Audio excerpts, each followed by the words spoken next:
A service of KIBMradio.com, the Internet's home for an all old-time radio.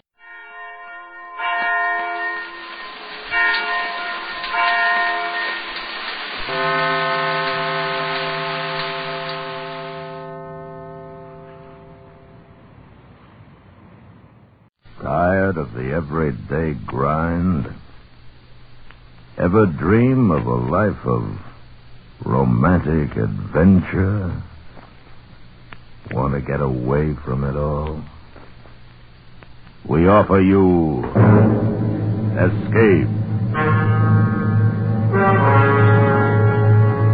Escape, designed to free you from the four walls of today for a half hour of high adventure.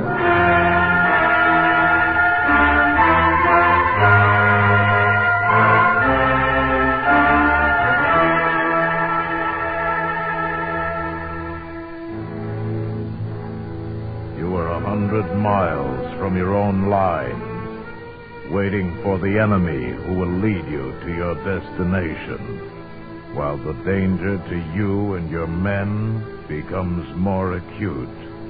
For if you are discovered, the only road of escape will be death. So listen now as Escape brings you the 13th Truck, based on the story of Captain Douglas M. Smith.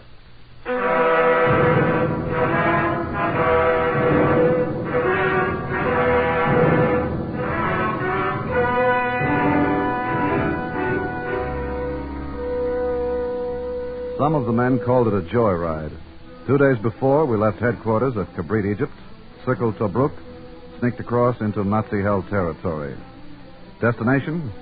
A Nazi airfield 100 miles behind enemy lines. A joyride? The next 24 hours could turn our army truck into a hearse. Just 6 of us in that truck. Sergeant Healy, a corporal, 3 enlisted men, Hutchins, Twombly, and Guppy, and myself, Captain Paul Brown, U.S. Army. I was the only American in the group, the others drafted from Montgomery's 8th Army. As a unit, we were called Desert Commandos. Our business? Sabotage. Bloody desert. Easy does it, Sergeant. Didn't see it, Captain. Sorry, sir. Break an axle, we're in big trouble. Listen to it. Think they was on a bloomin' joyride, you would. Captain. What? I was thinking. The men been wondering what they're in for this trip. Well, they'll hear about it tonight when we stop. That'll make them feel brighter. If a man's going to die, it makes it feel better if he knows why. Captain Brown, a plane. A plane. Where? East, about 8,000. I'll pick him up with the glasses. Messerschmitt? Can't show it yet, too far. Pull up, Sergeant, over there with those rocks. Hurry. Yes, sir.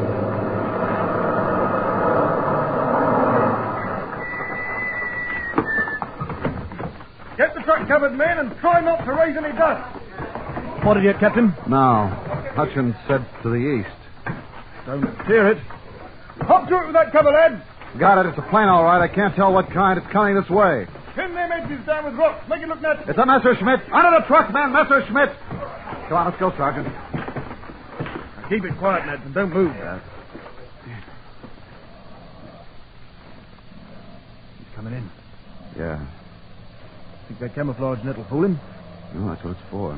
We're ducks in a ruddy pond if it doesn't. Who's moving back there? Me, sir. Knock it, Hutchins. But there's ants crawling around in here, sir. Stuck right over an anthill. I'm not sitting on it. Big red ants, Captain. Well, don't move, and whatever you do, don't touch that net. Hey! Hey, boss. Shut your jaw, Corporal. They're all over the place. Captain. Yeah, he's circling back.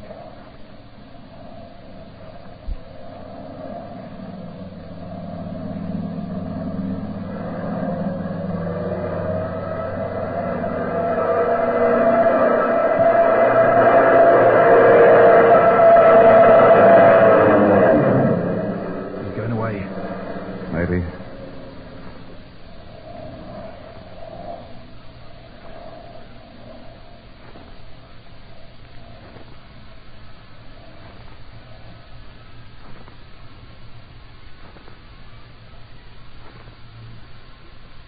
Don't hear him, sir.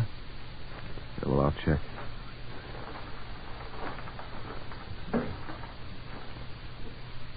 Okay, Jerry's gone. Come on. That was a great turn. Now what, sir? Well, get that net loaded and let's get moving. We can put in another 50 miles before dark. At this rate, I guess we'll be driving right into Rummel's front yard. Sergeant Healy scratched at an ant under his shirt, then turned and hustled the men into the truck, and we were on our way again.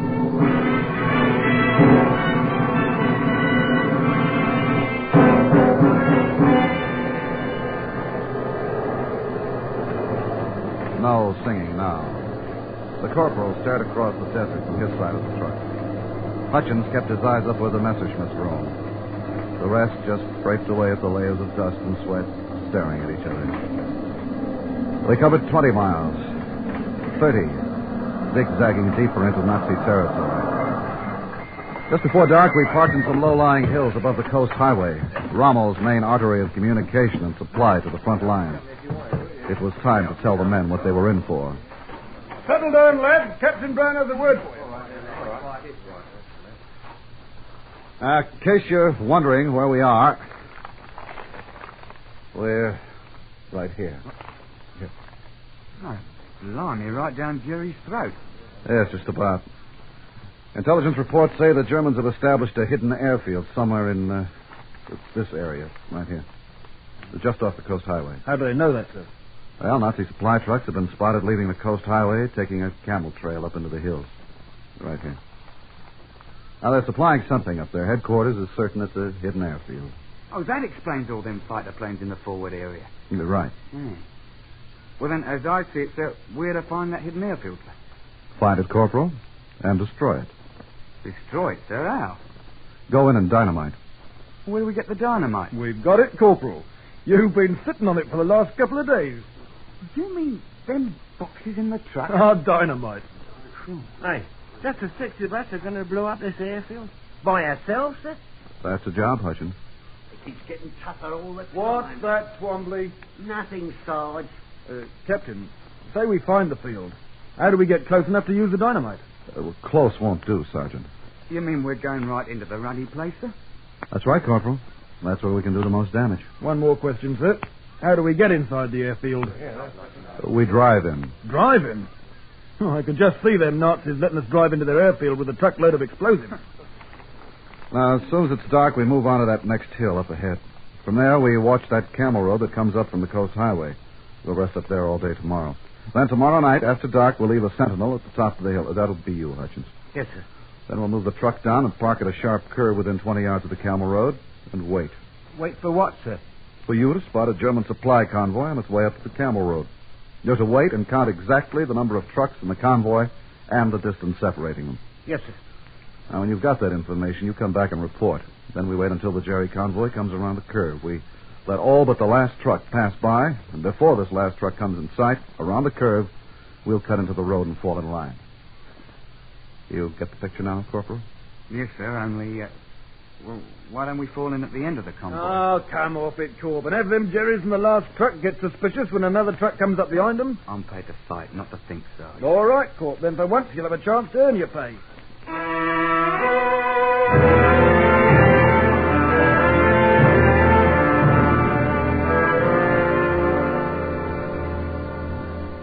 After dark, we moved onto the hill overlooking a long stretch of the camel road, a short distance from the sharp curve.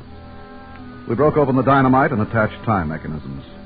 We finished preparations just before daylight, and the men covered the truck with a camouflage net and turned in for some sleep. With the sun, it got hot under the net, then hotter, plus the flies.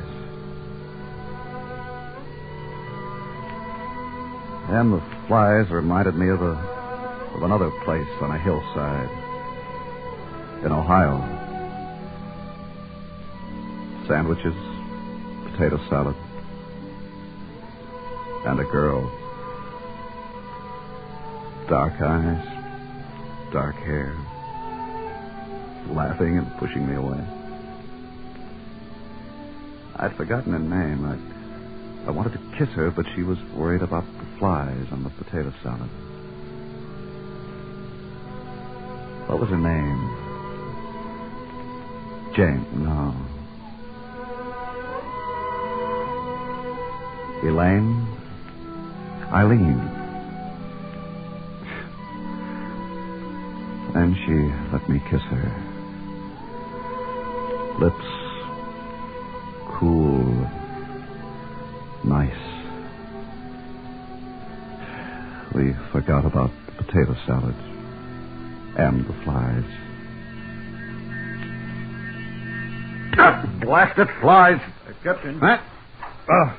Oh, what's the matter, Sergeant? Getting dark, sir. Oh, yeah. First time you slept since we left Cabrit, sir. You needed it. Yeah. You were dreaming? Yeah. Your wife, sir? No. Just a lady friend. Just something that happened a long time ago. Oh, I remember a bit of strawberry jam. In Naples it was. She tended bar in one of them places you can never find when you go back. She never meant nothing to me. Funny thing, I try to remember her name. Never comes to me. Oh, this heat. Flipping wet. I guess we better get the men up.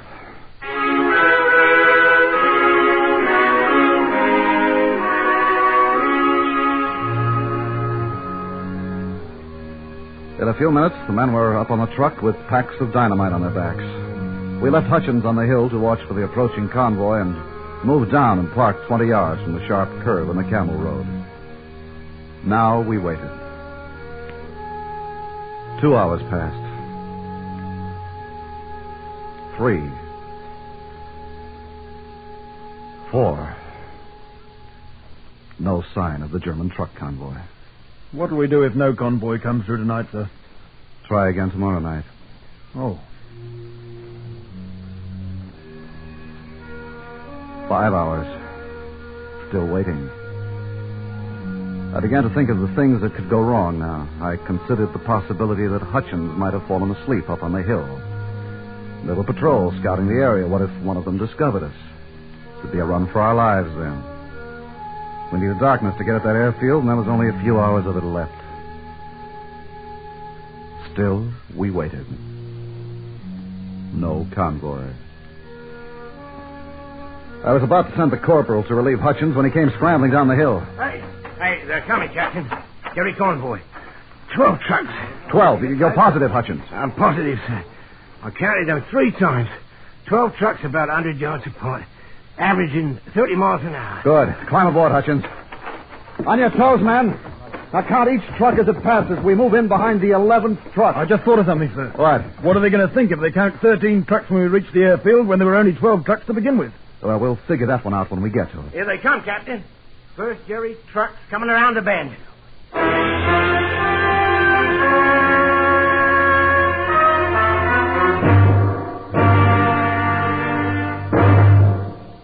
We will return to Escape in just a moment. But first, CBS Radio wishes to call your attention to a new 5-a-week daytime show on many of these same stations under the expert guidance of Jack Sterling. This new show asks members of the panel to make up your mind over problems with a psychological twist.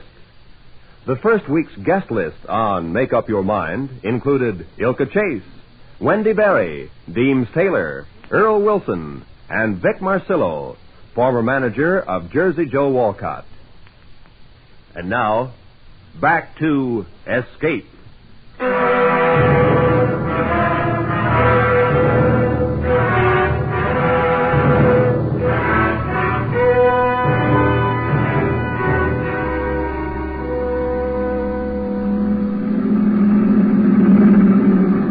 The first truck of the Nazi convoy roared around the curve and passed. 30 seconds later, another one. All we could see was 2 pinpoints of dim light coming at us, the dark shadow as it passed, and a tiny red light at the back of the truck. 3, 4, 5 trucks. Then a command car. Now, what if number 11 or 12 were command cars? They'd stop to investigate the sudden appearance of a truck at the end of the convoy. Well, we'd take a chance. Truck number 7. 8.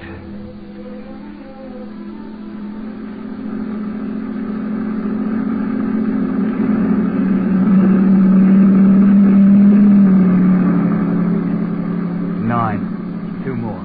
Start your engine, Sergeant. Yes, sir.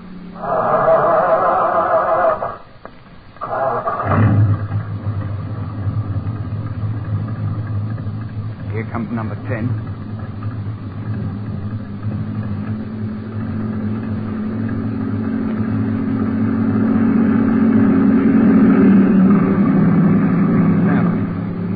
We pull out behind the next truck, Sergeant.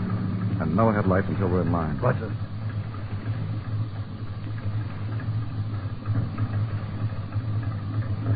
Here it comes.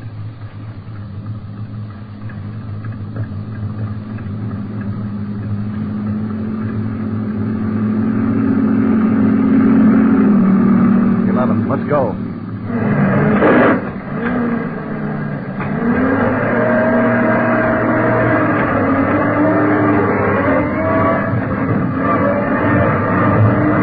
We're in line now. Your lights On. Truck number 12 just came around the curve. About 50 yards back. a little faster, Sergeant. Number 12 is dropping back now. Good. Only that's number 13 back there, Corporal. We're number 12 now. Now keep your eyes peeled for that airfield. We'll have to do something about the extra truck in this convoy before we get there. In the meantime, sit tight and enjoy the ride. What did you say, Twombly? Nothing at all, Sarge. All right. Settle back, boys, and enjoy the ride. Enjoy the blooming ride. With all them Jerrys in front and behind us.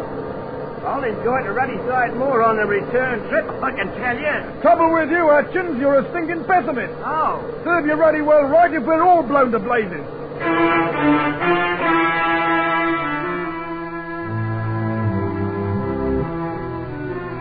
The following half hour was uneventful. We moved along, keeping our place in line, watching the other trucks, watching for the airfield. Seeing nothing but a small red dot ahead, 2 gray dots behind. Then the corporal noticed something about those 2 gray lights behind us. They grew larger, came closer. Captain, the rear truck is moving up on us. I think they want us to stop. What for? How should I know? What'll we do, sir? Pull up. Right.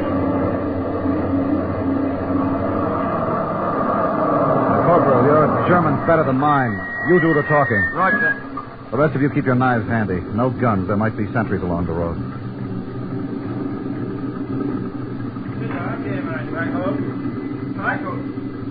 Yeah, they want a match. Neither of our boys have one.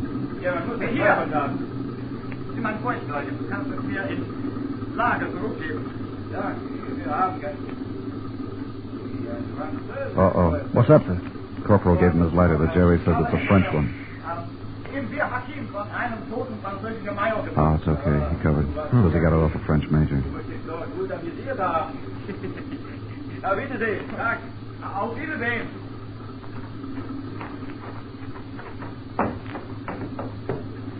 All clear. Good work, Corporal. Okay, let's go.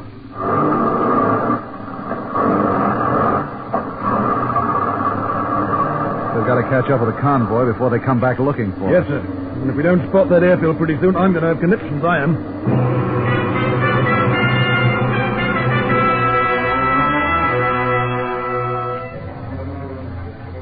We caught up and took our place again. We were bound to reach the Nazi airfield soon, so I gave the men their final instructions. There was still 1 truck too many in the convoy that had to be taken care of. Then we topped the height and spotted a cluster of pinpoint lights up ahead. This had to be the hidden Nazi airfield.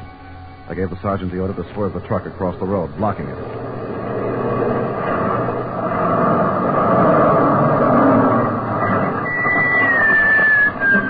All right, a couple of you circle around behind them as they reach us. Hurry.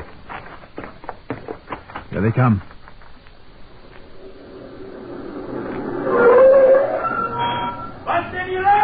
Motor trouble, Corporal. Right, sir. Die Motor ist zusammengebrochen, Kamerad. Ja. Here they come, sir. Only 2.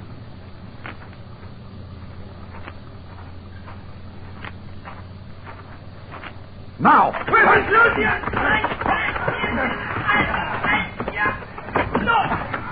There, that does it. Okay, transfer everything to the Jerry truck. Fast. Twomley, you take our truck and hide it in that waddy off the road. Stay with it. We'll rally back here no more than 15 minutes from now. You got that, man? Got it.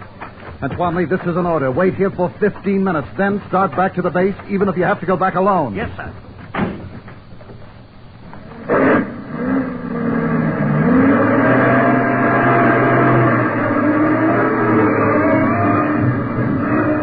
Just as we caught up with the Jerry convoy, the truck ahead pulled through the front gate. 2 guards leisurely watched each truck as it passed under a spotlight. We moved up, slowly, in our proper position. We reached the gate. The guards didn't move. Then we were through the gate. And inside, we'd made it. The other trucks parked about 100 yards further on. We pulled up at the end of the line and we got out, stalling as much as possible. The light over the front gate went out. The other drivers were gone now. It was quiet and dark. Come on. Quiet.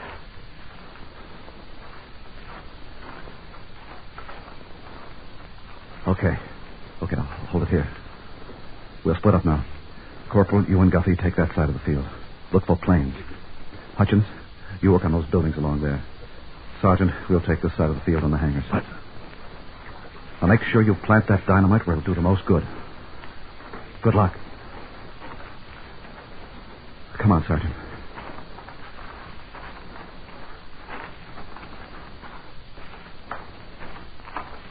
There's the bunker, Captain. In here.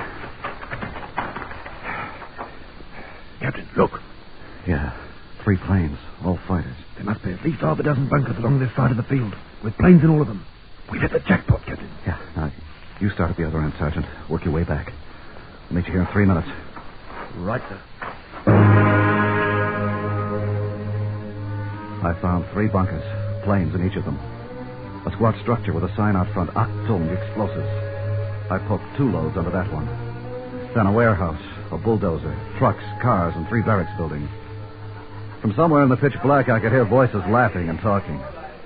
Then I was back at the first bunker, and the sergeant moved out of the dark. He was smiling. Planes in all them bunkers, and I got a fuel reservoir while I was at it, sir. Good. Let's get out of here. Hi! We've been spotted.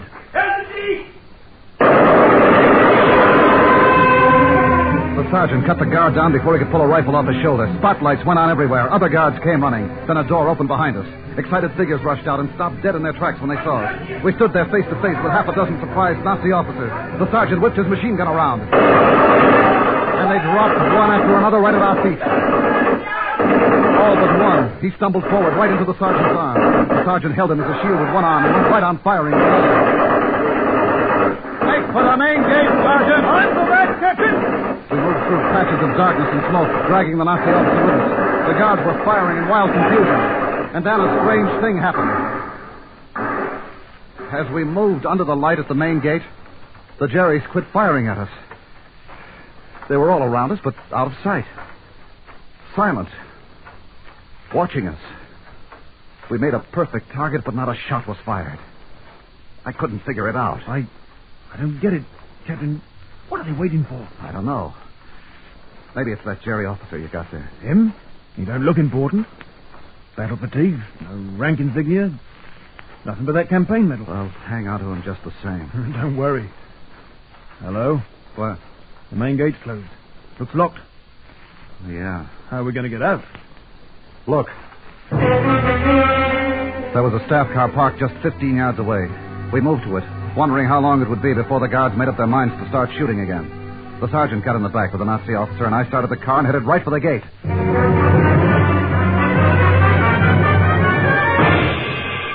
And then we were through. Let's get away from this bloody place. Them explosives is going off any second now. See if any of them pull out after us. I don't think so. Not yet. Well, the waddy should be up around that bend in the road. Wonder how many of the men made it back. We'll soon find out. Right, there she goes! The sky turned white, then red as the shockwave crashed against us. The car swerved from side to side. Shells from the ammo dump screamed in at us from every direction, tearing the landscape open everywhere. I could hardly hold the car on the road and move it. Finally, the road curved around a hill, offering some protection from the bombardment of the explosion. Oh, did we do all that, sir? Looks like it. That was meant for you, but... Hey, come back here, you! What's wrong? He's trying to jump! My gun! Hold it! Oh! He got away! Pull up! I'll get after him! Now it's too dark. Never find him now anywhere. Lost!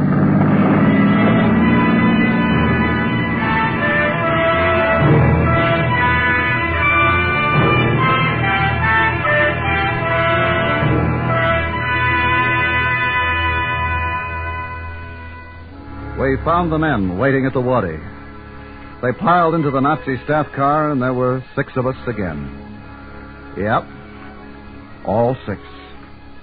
Operation completed, and we didn't lose a man. We still had a long, hazardous drive back to our lines, but it was different now. It was going home. I drove, and the sergeant sat next to me. He was brooding about the Nazi officer. Cheer up, Sergeant. Maybe you can get yourself another on the next raid. I suppose. Well, anyhow, I got a souvenir. Part of his jacket, too. Ever see a Jerry medal like that before, Captain? I haven't. Oh, yeah, that's... What's the matter, sir? Holy. What's the matter? You got this off that officer? Yes, sir. What, do you know what it is? No, sir. What? It's the Hitler Knight's Cross. Hitler Knight's Cross? Yeah, the Fuhrer's personal medal. There's only 3 that he's ever given out. Oh, sir? 3. Goering got 1. 1 for von Rundstedt. What about the other? Rommel. Take your pick, Sergeant.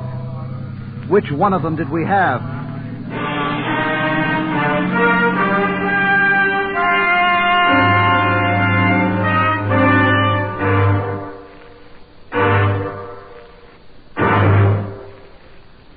Under the direction of Anthony Ellis, Escape has brought you the 13th Truck, adapted by Gus Bays, from the story of Captain Douglas M. Smith, as told to Cecil Carnes, starring Hy Averback as Captain Brown, with Richard Peel as the sergeant. Featured in the cast were Alistair Duncan, Charlie Lung, Alec Harford, and Jack Crucian. The special music for Escape was composed and conducted by Leith Stevens. Next week. You are the subject of an experiment. An experiment to make you the most powerful man on earth.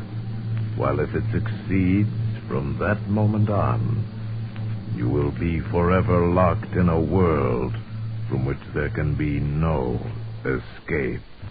So listen next week, when Escape will bring you Irving Reese's extraordinary story, The Man from Tomorrow.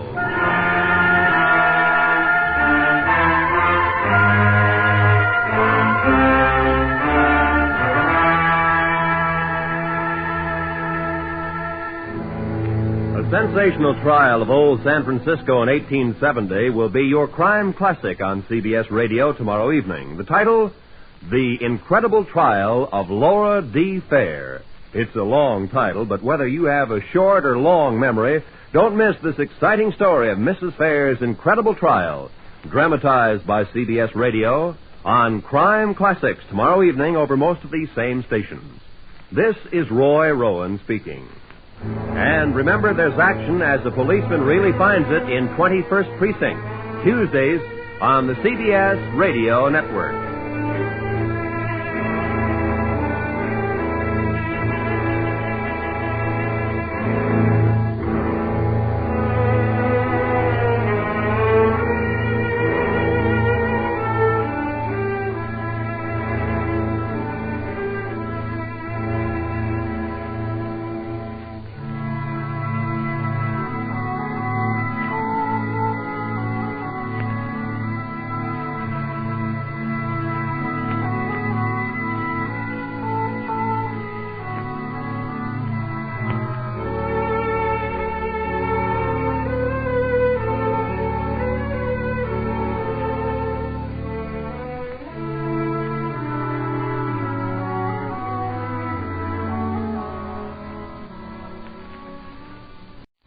tired of the everyday grind? Ever dream of a life of romantic adventure? Want to get away from it all?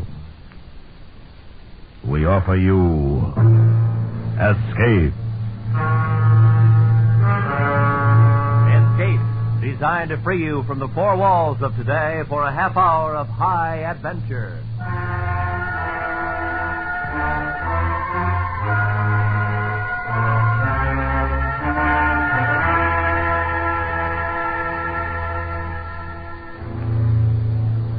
You are the subject of an experiment. An experiment to make you the most powerful man on earth. While if it succeeds, from that moment, you will be forever locked in a world from which there can be no escape. So listen now as Escape brings you Irving Reese's extraordinary story, The Man from Tomorrow.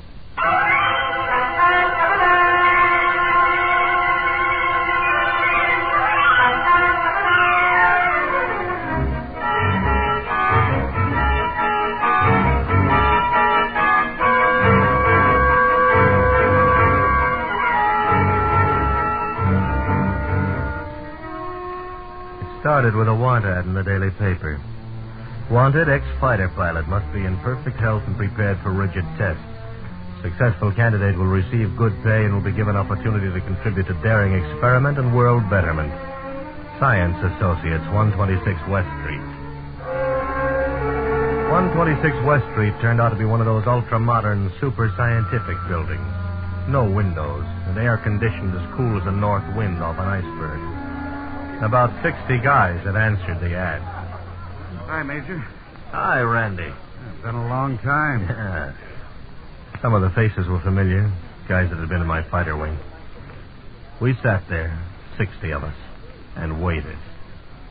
An hour. 2 hours. Nothing happened. I don't know about you guys, but I'm getting out of here. This place gives me claustrophobia. It's locked. We're locked in here. But even before this had a chance to sink in, another door opened on the far side of the room. A guy with a white mask on his face came in carrying a Thompson submachine gun. Hey! They all flattened on the floor except me. I made a dash for the man in the mask, but he disappeared as quickly as he'd come. Hey, how come you didn't hit the floor? Didn't you tired of living? He was shooting blanks. Couldn't you see? Weren't any bullets chipping anything. That was a gag. I don't like this. Come on, let's crash the door and get out of this rat trap. Save it, Randy. It won't do any good. They can keep us bottled up till they're good and ready to let us go. And then something else. Thick, black, acrid smoke pouring out of the air conditioning vents. And a sound from somewhere, an airplane diving. Every pilot remembers with horror the smell of burning oil from a plane out of control. It hit us way back and deep down. Some of the guys got panicky. I pushed Randy down to the floor. You get more air down here. Now relax.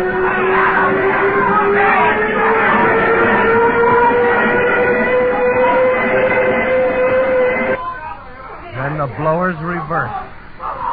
And that smoke was sucked out quickly. And a loudspeaker cut in from nowhere. Attention, please. Hey, quiet down, fellas. Quiet down. Take it easy. For the past 2 hours, you have been under close observation as a necessary part of this test. You were warned in advance the test would be rigid. As you file out past the guard, you will receive a token compensation for your time and discomfort. We now ask you all to leave except the man who ran for the gunner. The door is now open. Thank you.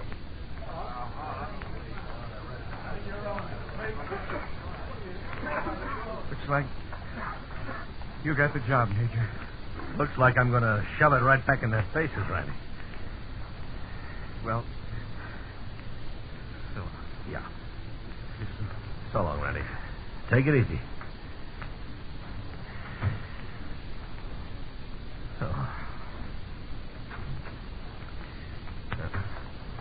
Your name, please? Well, I hardly expected to find a blonde at the bottom of this. You will come with me, please. Don't give me orders, Blondie. I just want to see the guy responsible for this. Then I'm getting out of here. I take it you have lost interest in contributing to the world benefit. Is that what it said in the ad? Well, whatever your lofty purpose, I don't like cold-blooded cruelty. Unfortunately, personal feelings cannot enter into these steps toward our objectives. Then your objectives are wrong. You will be better able to judge that when you know what they are. I don't think I'm interested. And if I may have a personal feeling, callousness is unattractive enough in a man.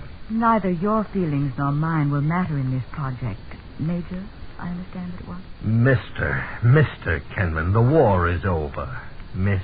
Dr. Frost. Poetic. I beg your pardon? Nothing. I sometimes mutter to myself.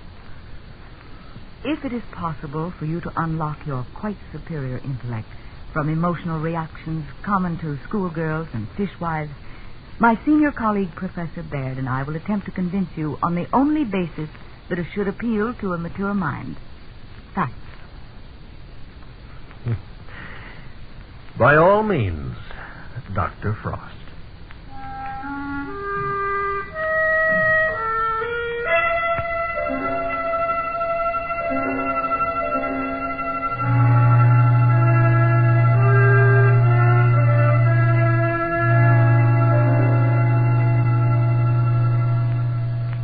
Professor Baird, where'd you get the notion of asking for fighter pilots? Simple. Only one man in 10,000 was able to qualify mentally and physical for fighter training. Additional eliminations due to flunkouts, mortality in training and combat brings the total to 1 in 20,000.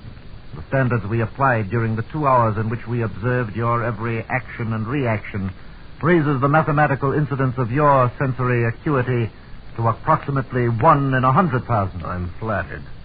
You'll have greater reason to be if our experiment proves successful. You will be the only man on Earth possessed of your powers. You will be the man from tomorrow. How do you propose to go about that? We will first show you how we've trained other individuals. Dr. Frost, will you proceed with the demonstration? Come in, Mr. Logan. Mr. Logan, have you ever been in this part of the laboratories before? No. Would you describe it, please? It is a rectangular room, 40 by 20. The ceiling is 18 and a half feet high. There's the desk 12 feet from me, slightly to my right. There are 2 people seated at it. One has just risen. That will be all. Thank you, Mr. Logan.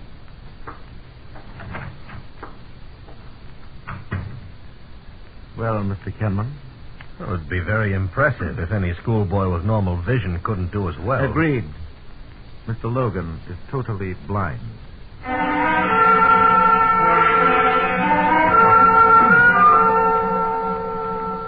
Looking back now, I can hardly believe my own impressions. The blind man was followed by a deaf mute, then by a paraplegic who'd lost all sense of touch and smell. The demonstrations were incredible. Not one of these persons possessed physical senses above the average.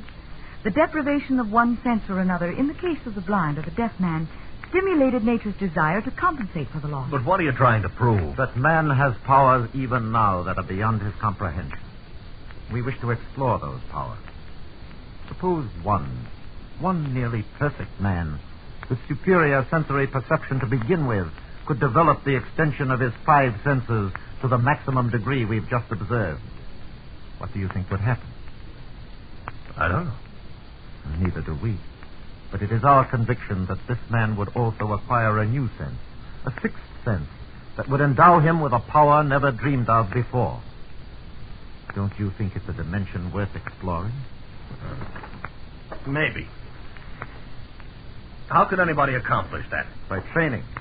By producing the circumstances that surround the blind man, the deaf man, and the handicapped. You would have to agree to cut yourself off from the outside world for 3 years. You would spend 6 months living in a pitch-dark laboratory. You would sleep, eat, function in a world of darkness. We will use various sound devices to train and measure your hearing responses. After that, 6 months will be devoted to simulating the world of the deaf-mute, and so on. You will be paid $20,000 at the end of the 3 years. All the necessities of living will be provided during that time. Then a test will be made, and if our predictions are realized, you will be signed for an additional 5 years at $20,000 per year. Dr. Frost will be in charge of the training program. Do you wish to undertake it? Well,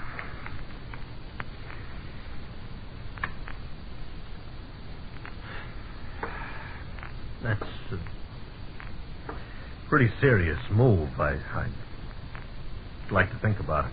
You have all the facts clearly, Mr. Kenman. We would like a decision now. You think feeling might enter into my considerations, Doctor? That what you're afraid of? Afraid? Fear is merely an emotion, Mr. Kenman. I have learned to control all my emotions. I wonder. I beg your pardon? I was muttering again. What I meant to say is I agree to undertake your experiment.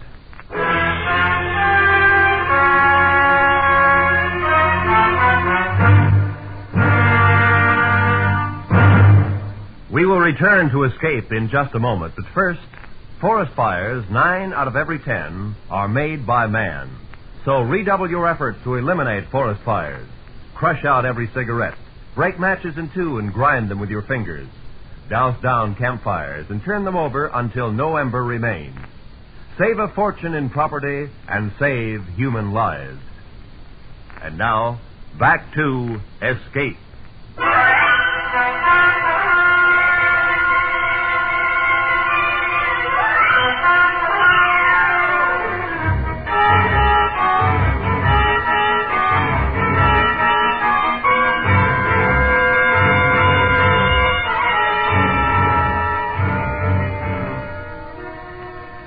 I was given 2 days to settle my affairs, such as they were. It meant saying goodbye to my landlady and packing a bag. And then I reported back to Scientific Associates. To Dr. Frost of the beautiful face and figure, all ice. And Professor Baird, tall, quiet, and clinical. I was led into a pitch-dark room, blacker than the blackest night. That was to be my home for 6 months. It had a bed, bathroom, closets. All I had to do was find them. I won't waste time telling you what that was like. Just close your eyes tight and try to find your way around a room that's familiar to you. You'll get the idea. I was still stumbling around 3 weeks later when I reported for my daily training with Dr. Frost in the adjoining laboratory, which was even blacker if possible. No. Are you hurt? No, you wouldn't care if I broke my leg. There is a chair nearby. I know, I just fell over it. No. We can begin as soon as you're settled. Yeah. Lucky it's so dark. I'd have to apologize for wearing my pajamas. Don't you like dressing? Oh, I love it. When I can find my pants. Today's exercise will be recognition of pure tones. Here's an example.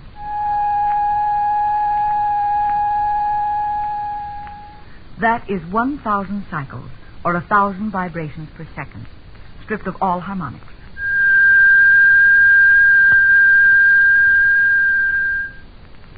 What would you say that was? 1,100. It is 1,500 cycles. Now, please tell me when you begin to hear the next tone and what the frequency is.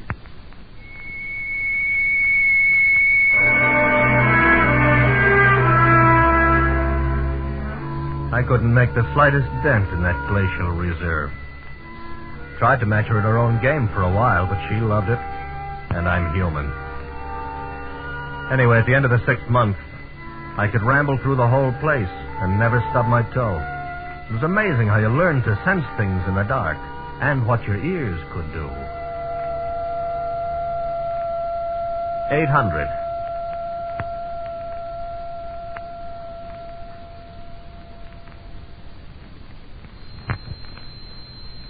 Oh, 4,000.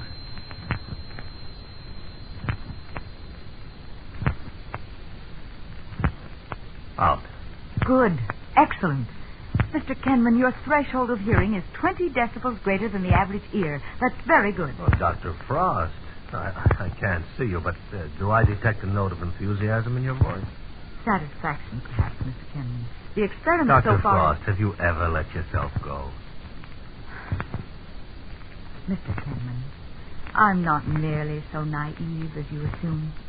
Nor have any of your innuendos or mumblings for the past 6 months escaped me. I told you in the beginning that neither your feelings nor mine would have any bearing on You this haven't project. answered my question. I am fully aware of the nature of biological stresses. In a scientific way, of course. What distinguishes man from the animal is his understanding of these stresses, but mostly his control. Control is a traffic cop with a stop sign, Doctor, but eventually the traffic has to go somewhere. I can understand the frustration of your masculine ego, especially in this enforced loneliness of the experiment. Thank you. But we have only begun. We have 2 years or more to go. The first phase is highly successful. As a scientist, I am very pleased. Strange, my hearing is so good, and I have yet to hear your heartbeat.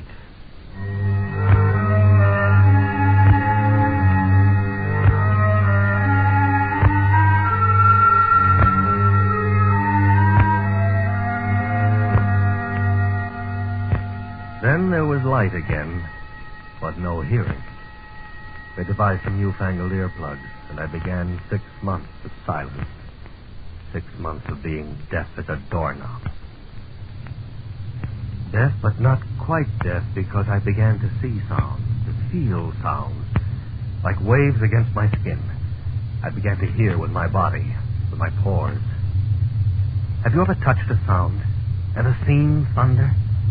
You get so you can look at sounds, almost see the waves they make, trembling in the air. And have you ever tried silence? Try. Not saying a word, not a syllable for an hour, for a day. I tried it for 6 months. Until all the unsaid words piled up inside my head clung like unborn sounds at the back of my throat. Whoever said silence is golden never felt the lump of lead that accumulates inside you. Silence. Then the 6 months ended, and I felt the vibrations of her footsteps down the long hall.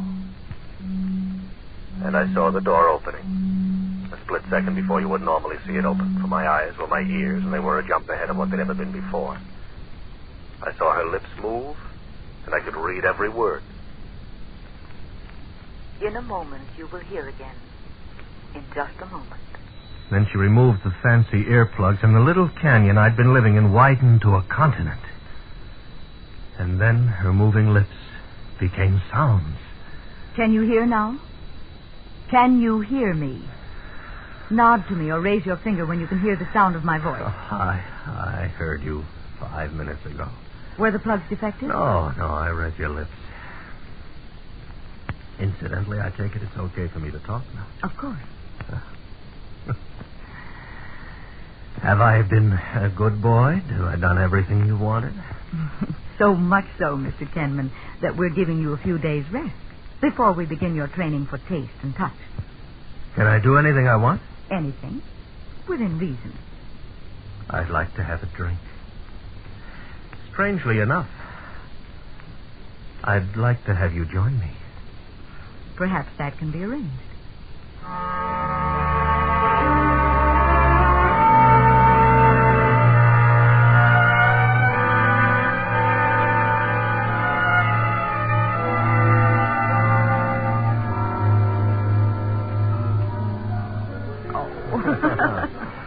By the way, do you have a first name, or are you only a title followed by Frost, huh? Followed by a long string of degrees? Oh, my first name is Jessica.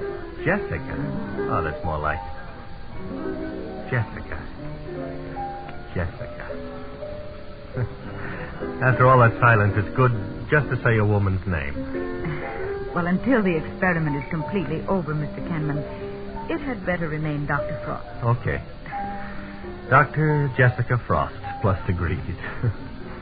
But when I get to take you out for a drink as a normal human being and not as a guinea pig, let's us go to a cocktail bar where they don't cheat. Cheat? No. You ask for a particular brand, this bartender pours out a few drops of it and then fills the rest of the jigger with some of that cheap stuff behind the bar. How do you know? Oh, I've been trained in these little subtleties of life by a master mind. For one thing, I can spot the different gurgling sounds of the bottles. And then, too, I seem to have an uncanny knack these days of seeing around corners. Good. Well, despite the watered-down booze, I give you a toast. To you. You've been very cooperative about this. Mr. Kenman, I want you to know that I like you very much. Well, now I'm sure the experiment is a success because I've developed a sixth sense. I distinctly heard a lovely lady saying, "I like you very much," and that couldn't possibly have been you.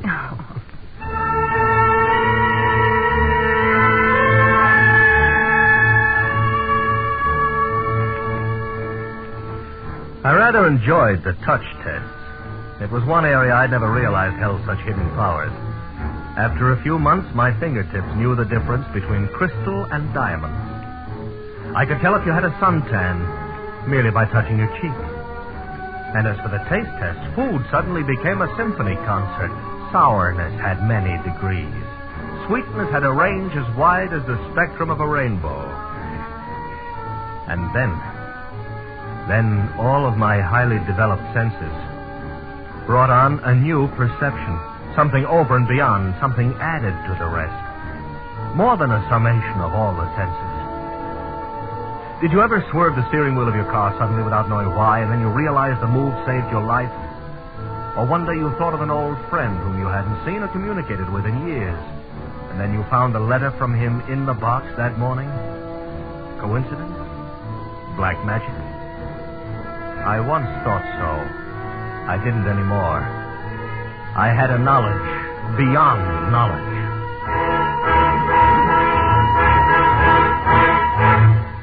Sit down, Mr. Kinman. Thank you. Your period of training has been completed. We've taken the final tests, and we've decided to retain you. Will you execute the contract, please, Mr. Kinman? It's the arrangement as decided. $20,000 a year for the next 5 years. Is anything wrong, Mr. Kinman? No, nothing wrong. Not now. Mr. Kinman, what are you doing? Obviously, I'm not signing it. Why? Because I'm afraid. What is there to be afraid of? Of myself, Professor. Of what I know now, what I'm going to know in the future. Of what you and Dr. Frost may ask me to do. Afraid to make contribution to scientific progress, undreamed of progress? Professor, remember the sixth sense you gave me. Do you know what I can see? I can see beyond the test tubes and the telescopes, all your theories and experiments. And I don't see one important thing. I don't see happiness. Only fear in falling buildings. That's all I see coming out of my super sense. I suppose, then, that you think that all my work, our work, is to go to death and destruction? It might. That's not fair. Isn't it? What happens if I sign the contract? Who makes the decisions? These are things I can't honestly answer. I know. That's what I mean.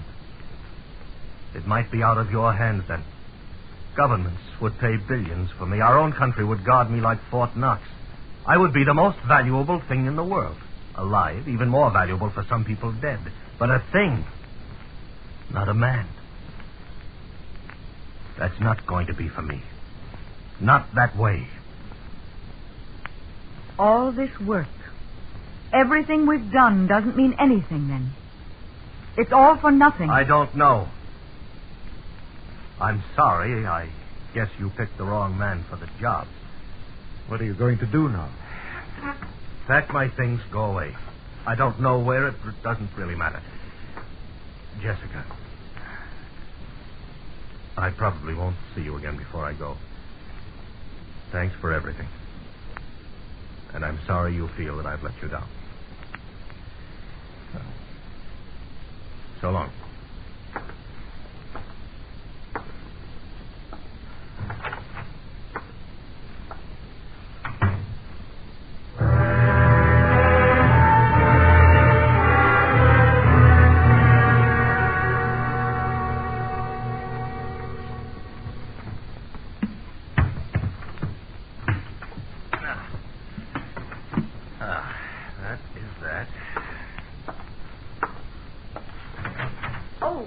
I was just going to... Try to talk me out of it.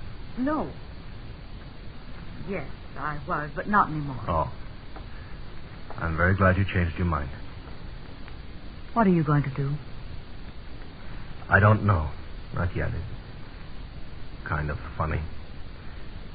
Going out of here almost the way I came. One suitcase, sack and coat. Only difference, I've got all the knowledge of the world up here. I don't know what I'll do with it. I haven't been able to think. Not clearly. I know one thing, though. There are a lot of things I can try. What? Cancer, heart disease, a dozen other things. Yes. Might not be bad for a start. Oh, that's not bad for a start. Ah. Do you think you might need someone to help? Yes. Yes, I think I might. I've talked to Professor Baird. I think perhaps he understands. Ah, does he? Yes.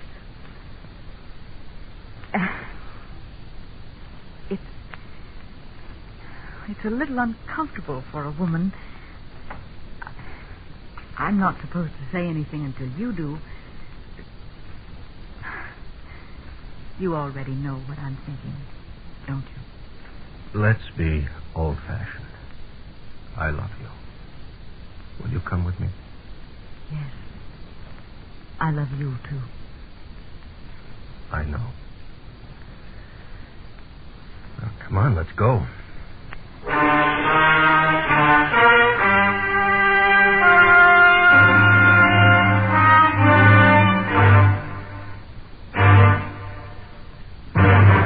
Under the direction of Anthony Ellis, Escape has brought you The Man from Tomorrow by Irving Reese, starring Lawrence Dobkin as Dix.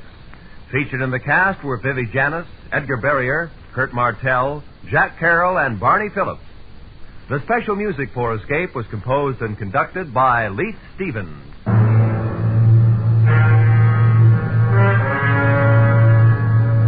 Next week, we present a story of two boys and the dreadful game which they played.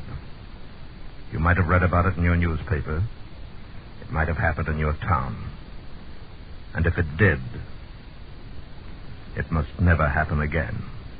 So listen next week, when Escape will bring you Anthony Ellis's terrifying play, The Game.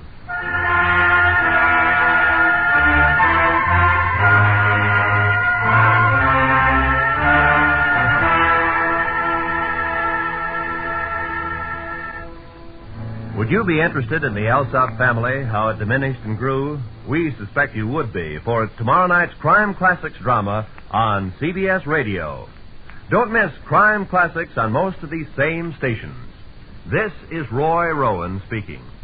And remember, Bill Cullen's Walk a Mile show is heard every Monday evening on the CBS Radio Network.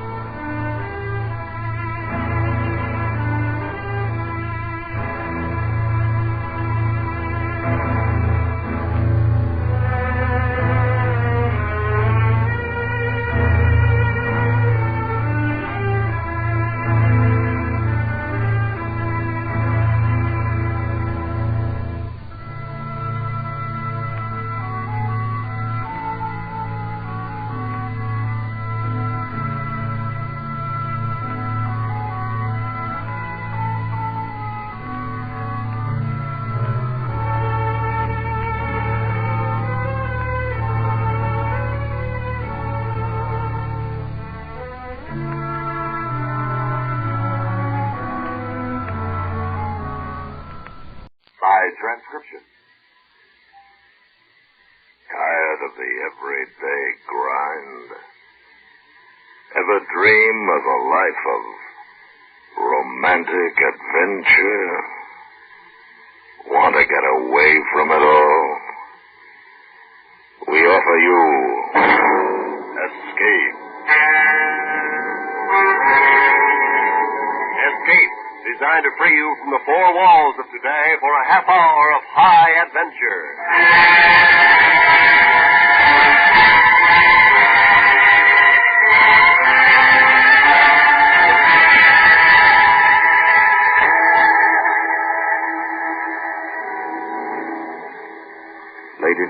them.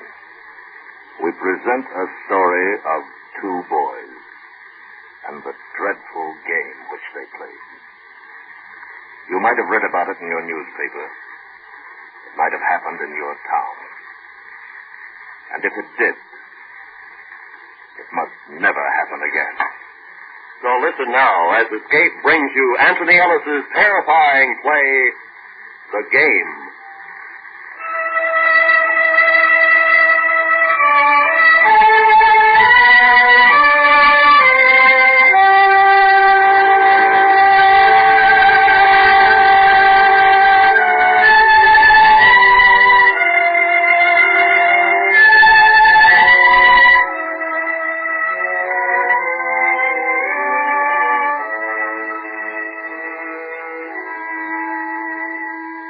There were two of them. They stood on the corner of Main and Elm, leaning back against the wall, indolent. Summer sun warm, bringing to them the astringent odor of soft tar and the crack of the sidewalk. It was 2 o'clock by the hands of the jeweler's clock a few doors down the street. And it was at 2 o'clock, quite innocently at first, that the dreadful game began. What do you want to do, Pen? I don't know. You? I don't know. We could have a couple of games of ping pong. You got to go? 40 cents. We could, then. I don't know. No, I don't feel like it. Okay. Hey, we could shoot some pool. What's the matter? You always want to play games. Kid stuff. You know something? What? I feel like getting drunk. You're kidding. I'm not kidding. You're kidding. What do you want to get drunk for? For fun. Yeah, some fun. My folks won't be back till later tonight. Not me, boy. Not me. I can get hold of a bottle. Not me, boy. Chicken? That's me. Okay, so long. Hey, Red. Wait a minute, Red. You kidding? What do you want to do that for? You got any better ideas what to do? No, but I don't care. I'll see you. You know what would happen if they ever found out. They won't find out. You can stay over at my house tonight. Call your folks. Nobody will know. It's crazy. No, it isn't. Don't you ever want to do something different? We're not kids. Maybe you are. Maybe you need a couple of drinks to grow up. Big man, I'm 2 weeks older than you. Not up here, boy. Not up here. Nuts to you. And they walked, slowly, carrying the idea to a white house with gray trim, a house well lived in, empty now, but waiting. And the boys went in, upstairs, and to a room papered with ships and pennants, signs and maps. One, read, and disappeared for a few minutes. The other tried to become interested in a book of fighting ships. He was afraid of what was to come, knowing why and not quite knowing.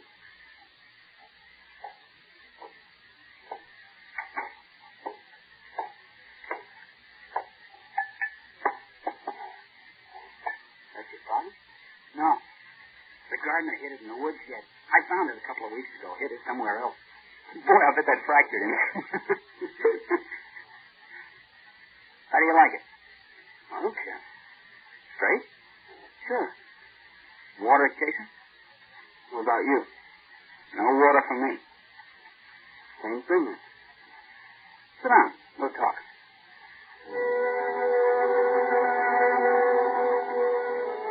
They drank. They didn't like it, but they'd started the game and they couldn't stop. The small clock with an hour front piece ticked above them, the eyes of the bird metronomically switching from side to side. A car passed occasionally, and there was a tension until the sound of tire and engine faded away. It didn't take too long for the warmth to grow and the eyes to become hot, the tongue loose.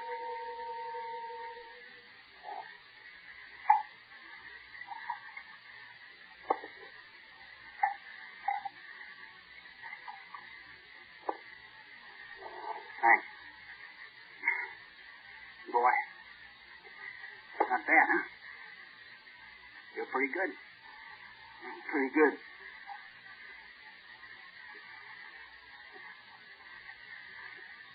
Boy. Elaine. There's a girl. Wouldn't be bad having her up here now, huh? Yeah. Wouldn't be bad. You ever take her out? A couple times, I guess. All right, huh? Next? No. Not much. Oh. I thought you two were like that. That's what I heard last time. You kidding?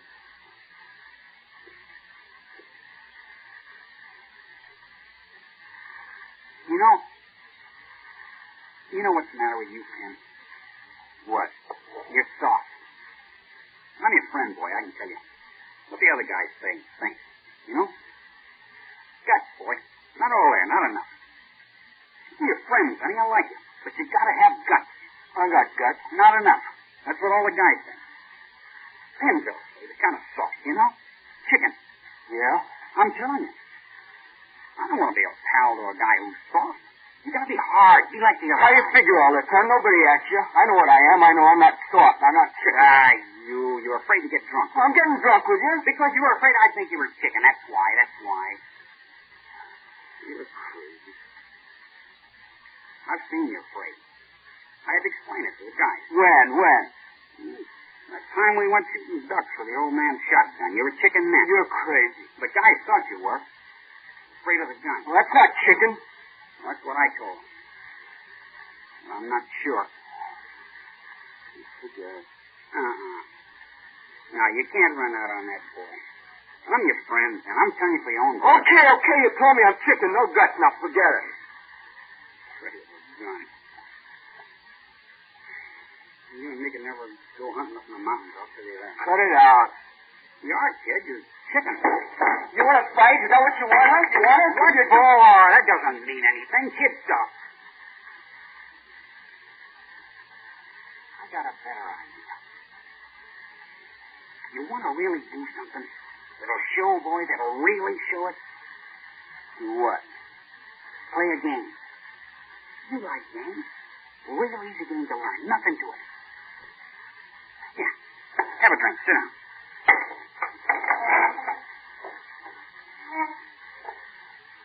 Game? Yeah, I read about it a while back. Russian roulette. I never heard. Some kind of gamble? I'll tell you. It's real easy.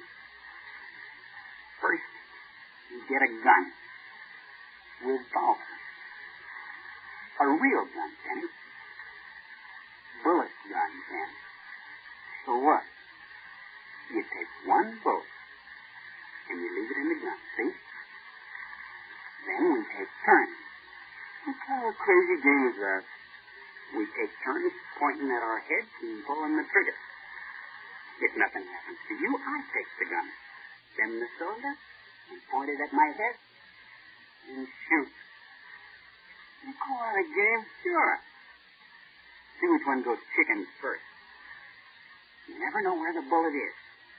And if you spin the cylinder and the bullet comes up on your turn, Louis. Oh, that's nuts. In this book, it went a long time. And then one guy got like you, kid. He was chicken, and he folded. Listen, I'm sick of hearing you say that. Now, I'm sick of it. You hear? You want to know something? You get chicken before me. You. I wouldn't do it to you, Ken. Don't worry. Wouldn't be fair. Forget Now, it. wait a minute. You started. Go ahead. Finish it. Your old man got a gun, has he? Sure. Okay. You want to be crazy? Okay, go ahead. Get the gun. Go ahead. Well, go on. Get it. Let's start playing. Red smiled a smile of pity. With deliberate ease, he sauntered from the room. Pin might have seen him stagger a moment as he reached the door, but Pin wasn't looking. He was noticing, for the first time, his hands, lying flattened on the table, disassociated. And there was a scar on the right index finger. He got it when he cut himself 12 years before on his first borrowed scout knife. Now, only the scar. A memory on a trigger finger. He didn't look up again until Red came back with the gun.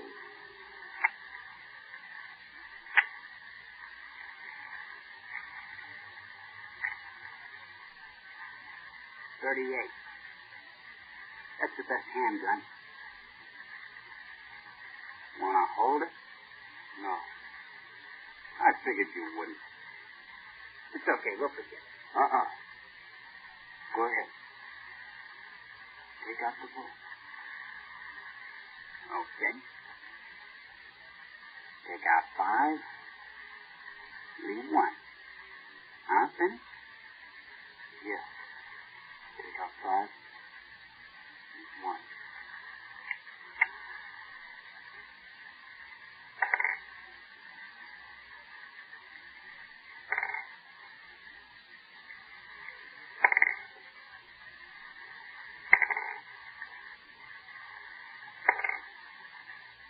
One bullet.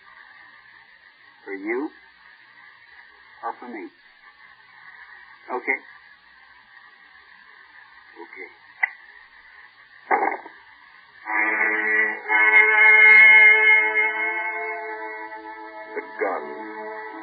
The gun rested muzzle to the wall in the center of the table bearing scratches made by a 3-year-old in a forgotten moment of high experiment. The boys sat opposite each other looking down at the gun. Because the whiskey affected them with a strange new feeling, details of the table edge, the wall, pattern on the rug, these details on the fringe were blurred. But not the gun. The gun was clear and precise. And the gun waited. You want to go first? Doesn't make any difference. Me neither. Flip a coin. Okay. Call. Head.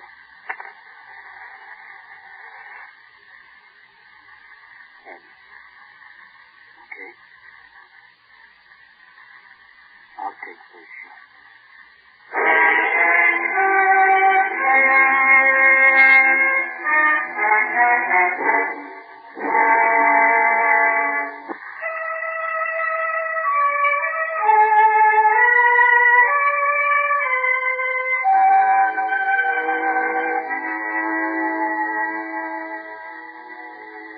Ceremony to the game, then. Sportsmanship. With the toss of the coin, the drink of whiskey, the glass put down. And next to come, the lifting of the gun. Pin stared at it and thought how he would best reach out to take the handle gracefully, practically. He had never held a revolver in his life.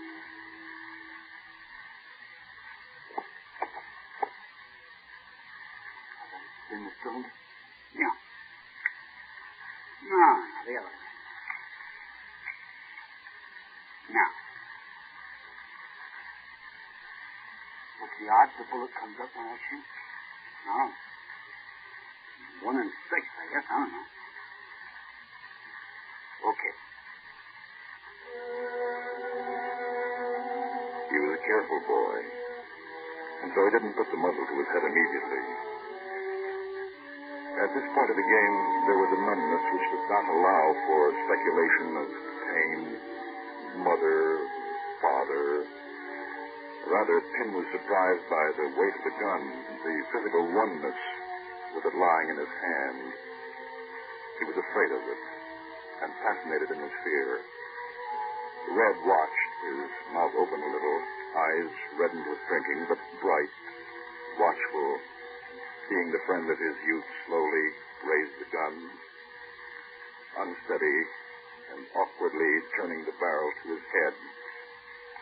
He wet his lips and waited.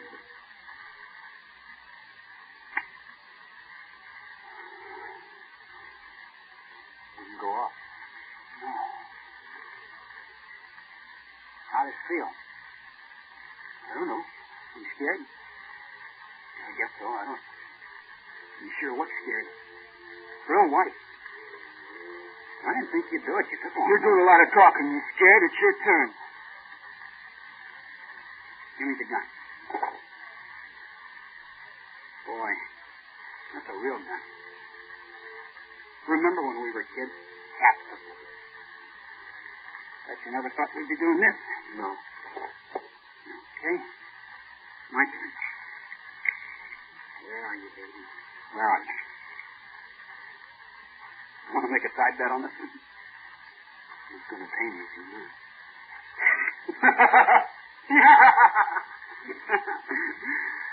Watch, man. When you make up your mind to do it quick, see? Like this.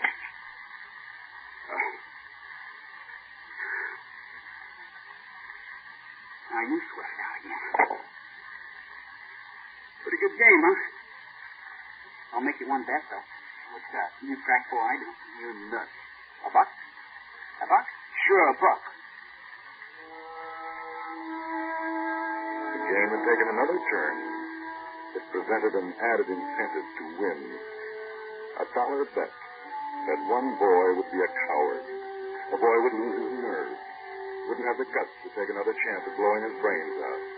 Good bet, that. Sensible. Right young man. The room was too warm, and outside the middle afternoon sun blazed down hot on the heavy sycamore trees, dusty and still.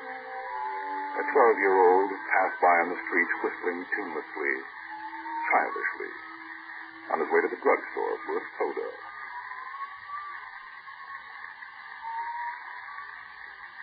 Go ahead. Or do you want to quit now? I'll do it, don't worry. I'm not quitting. Boy, I'll say this for you. A guy who's as scared of guns as you are, you're doing all right. It gets tougher now, though. It's all in the luck, you know? You lucky, Pen? Yeah. I'm lucky. That's good. I'm not lucky. I'm not anything. Why am I doing this? I wonder if I'll hear the noise before I feel pain. Or what it'll be like. When Grandma died, they said there wasn't any pain. It's too hot in here. The gun feels hot. Red thinks I'm yellow. Oh, I'd like it. I wonder if he'd keep on smiling if I pointed the gun at him. Maybe you need another drink, huh? No. I don't want any more. Okay. Well. Then. Well, what's the idea, huh? What are you pointing at me for? You scared? No, I'm not scared. Maybe we should play it this way for a while.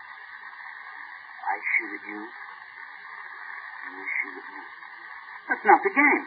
Why not? Same thing? No. That'd be like murder. You want to play, you play it right. Who says the way we've been playing is right? Oh, I get it. You're trying to get out of taking your next shot. I'm asking you, who says the way we're playing is right? Listen, will you quit pointing at me? What difference does it make? Just tell me that. It's the difference we're playing Russian roulette. That's the difference. You want to quit, say so, that's all. I'm not quitting. Okay, then. Take your shot. It was a thing to be well considered on the part of Red. The abstract quality of self-destruction was one thing, but a gun pointed at him, gun held in another hand, this was not a game of his choosing. He'd have no part of it. Suddenly he knew himself to be sober, terribly sober. And because of this, and the fact that the game had mushroomed beyond his understanding, there was no stopping the play. He knew that Pin was sober, too. And as from a great distance he saw his friend raise the gun, but steadily this time, pressure whitening the index finger, the muzzle touching just at a pulsing vein he had noticed in Pin's temple.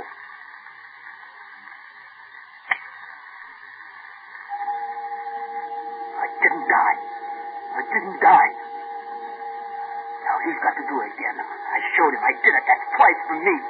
He's got to take his turn now. I've lived twice. He hasn't yet. I wonder how this started. I wonder why it doesn't stop. Maybe there were only 5 bullets in the thing. No, there were 6. I saw them. There's still one in there. My leg's going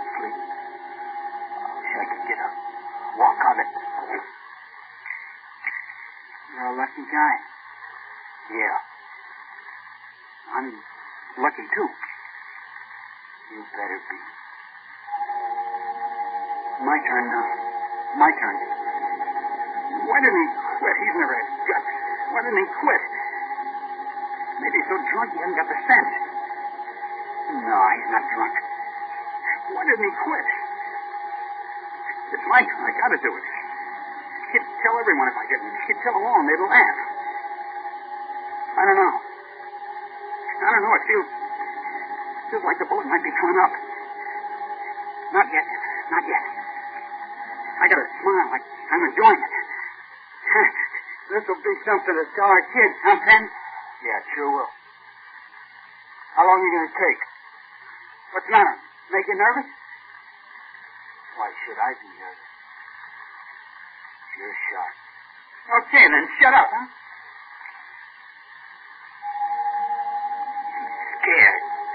He's scared. He doesn't want to do it. I'm not the only one. All his big talk. He's no more than me. All that big talk. Look at him. He's scared. It was that moment that Penn discovered this truth, that he knew he wanted to. He could quit the game. And as he looked at Red, he became aware of a great anger. It had no direction, no apparent reason, but it filled him and made him strong. Let's quit. You're crazy. I want to quit. Nuts to you. My shot. I don't care we're quitting. You put one at your shot. I'll take care of myself. I'm telling you, Red, put the gun down. Drop dead. Put it down. You're chicken. Yeah. No.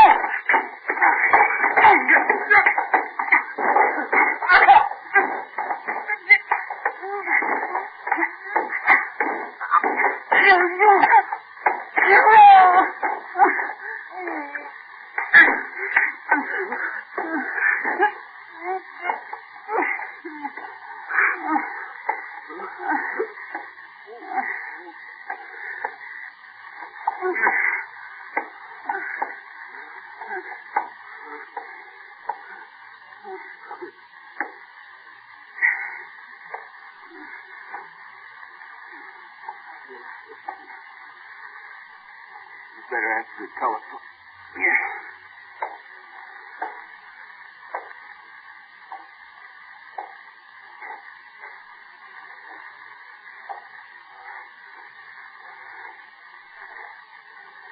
Hello? Mom? Fine?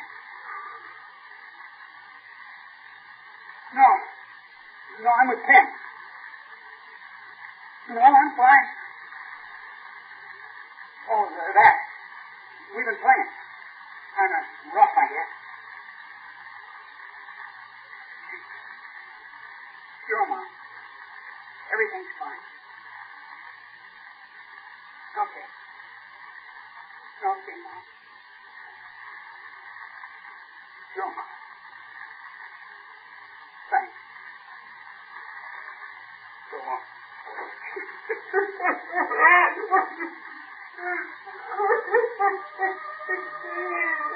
Red stood by the telephone for a long time, and he cried as he hadn't cried for a long time. Pin stayed in the room. He felt it too, in his throat, the thickness, the tight-held tears. Neither boy knew what it was or why.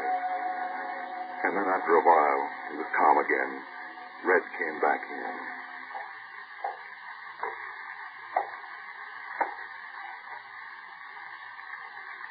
That was Mom. Oh? She said we could go to the tavern for dinner. Will I charge it? That'd be okay. Well, yeah. Well, I guess we better clean up the place, huh? Guess we better.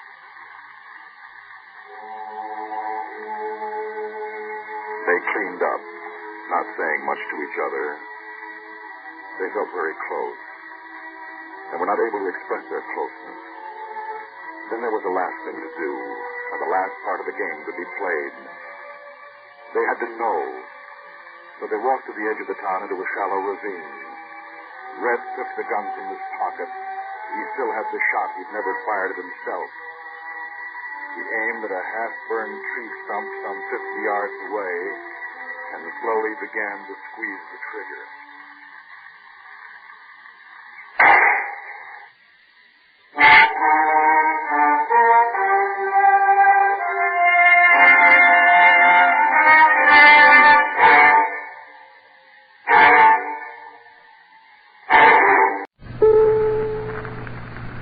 Tired of the everyday routine? Ever dream of a life of romantic adventure? Want to get away from it all? We offer you Escape.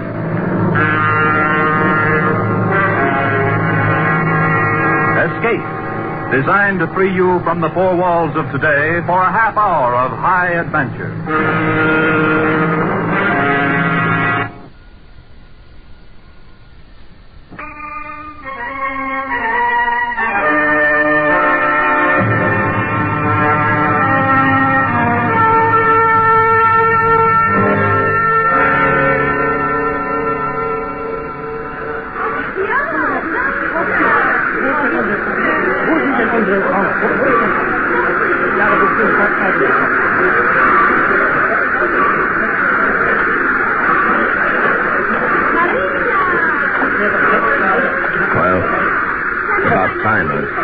Yes, but we did not make contact until half an hour ago.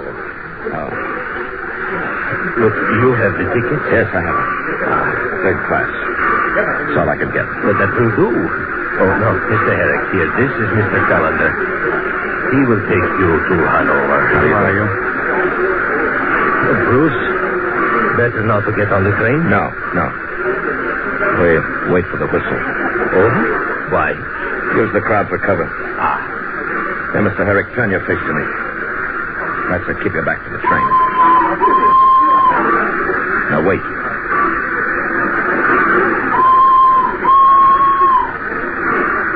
All right, now, Herrick. Be back in a few days, Ernst.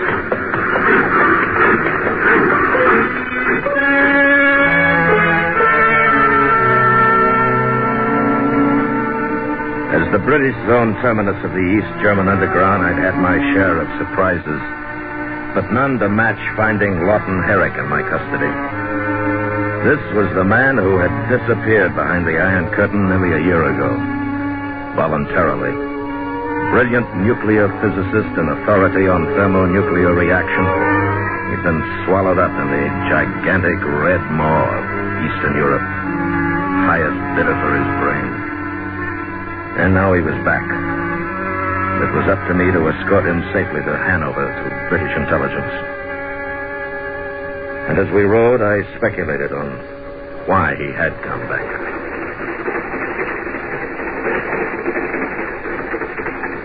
I suppose you're wondering why I came back. Why did you? Very simple. I finally realized I'd picked the wrong side. So I chucked the whole show and came home. Just like that? As you say, just like that. You sound pretty casual. How else should I be? I don't know. If it's my conscience you're concerned with, don't bother. I got more from them than they got from me. Oh? Yes, I know every installation they've set up, what the fissionable material output is per day, and what their potential is for producing the hydrogen bomb in quantity. Uh-huh. Where are your records, notes, that sort of thing? I memorized. Paper and pencil were too risky. I had a security guard with me constantly. How did you get away? I walked out of Magdeburg. What about the guard? I imagine they'll bury him with full military honors. Yes, I imagine they will. Yes. But we're here now, and I'm safe, and that's all that really matters, isn't it? Well, I won't feel safe until we get past Tallersleben. When's that? Oh, about 2 hours. Do we stop there? Yes, for a few minutes. Mind if I take a nap? Suit yourself. Wake me at Tallersleben, will you? Right.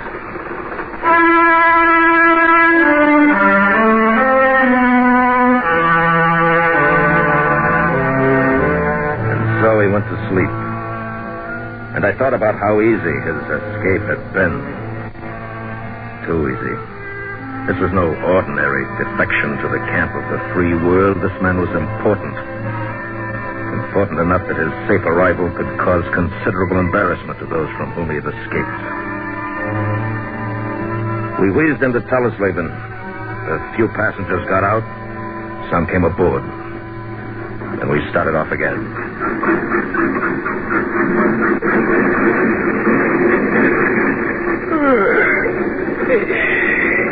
Did you sleep well? Very. Where are we? Leaving Tallersleben. You slept? No, Yes? Who is it? Conductor, sir. Come in. Bruce. Now, will you please tell this stupid... One moment, if you please. But there is no time for... Easy does it, Go ahead, identify me, but hurry. It's all right, conductor. I know. What about the fare, sir? Well, I'll take care of it later. Now, if you please. Of course, sir. Forgive me, but my job, and I have a wife and... Yes, we know all that. Now, will you go, please? Yes, sir. Bruce, now we are in trouble. Oh, what's the matter? They know where we are. What? They have an agent aboard this train. Oh, when did he get on? Just now, at Tallersleben. Oh, we just left Tallersleben. Yes, I know, and that idiot of a conductor would not let me find you in time to get you off. Well, then we stay here in this compartment till we get to Hanover. Now, that is the problem. We won't get to Hanover. Why? There is a bomb on board. A bomb? Yes, in a suitcase.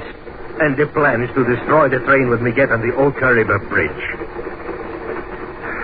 Well, then we'll stop the train. No, I thought of that, and that's no good.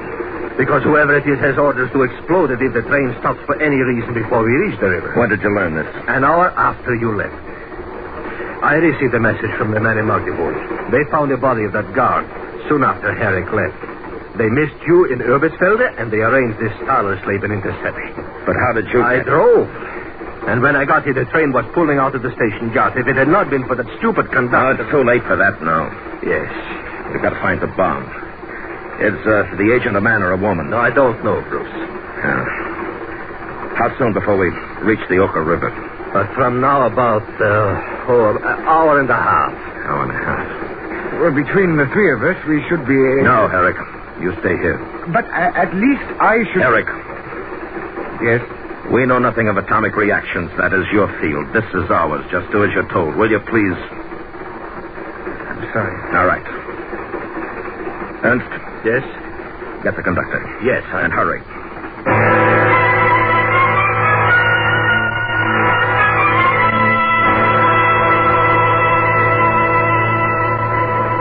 But why? We are not at war. Why should they want to do this to me? It's not you. It's us they're doing it to. But what can I do? Where shall I look? We'll do the looking. All we want from you is cooperation. Of course I will cooperate. What else is there for me to do? Well, not much. Now, first, do you have a list of the passengers that got on a Tallersleben? Yes. Good. Second, can we get into the baggage car while the train is in motion? On this train you can. Some of the first and second All right, classes. that's enough, as long as we can get on this one. No, wait. What about the baggage? Did we take much aboard at Tallersleben? Only the baggage clerk knows that. You'll go with me when I go to the baggage car. Yes, sir. Ernst? Yeah? Go through the cars claiming that you've lost a bag. You understand? Yes. Match up every bag with an owner. Right. Mark the location of any odd ones that you may find. He may have put it on one of the baggage shelves and left the train. Where will you be? Baggage car. Yes. But after that... Back here. Calendar. Yes, Eric. It won't be easy staying here. You didn't expect it to be, did you? I suppose not. Well? Nothing. Good luck.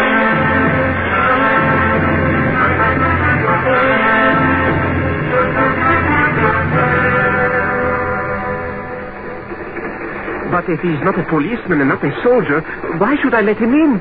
This baggage car is not... Carl, do not argue with us. There's no time. But why should Here, let me. Carl, this is an emergency. I must be permitted inside to check the baggage. But where is your permit?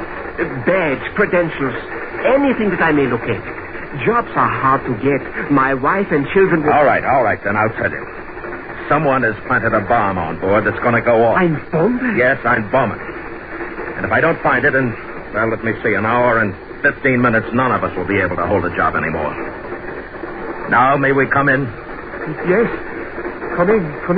All right. What do you want to know? How many pieces of baggage came aboard at Tallesleben? Not many. 5 suitcases, a trunk, and that crate. The crate? What's in the crate? I don't know. It's routed through to Hanover. All right. Have you got a hammer? But I have no authority. Get me a hammer.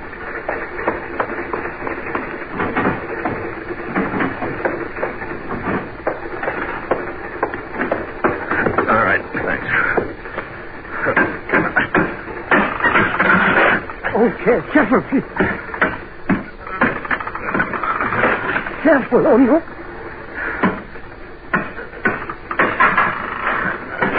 Watch out. It's furniture. Okay. Now the suitcases. Over here. Yeah. Have you a sharp knife? Yes, but why? I must cut the bags open. Cut? But the owners will... I'll take the responsibility. Now get the knife. It was the only thing to do. The bags had to be cut open and inspected by hand. Opening a catch might set the bomb off even if the detonator wasn't wired through it, which in all likelihood it was. As I cut into the first bag, I felt a hard knot forming in the pit of my stomach. I reached inside the bag.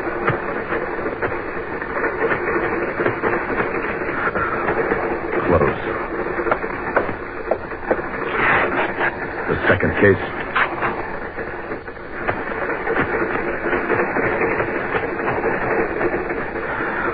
Close.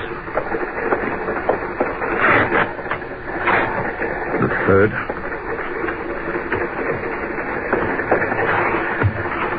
The fourth.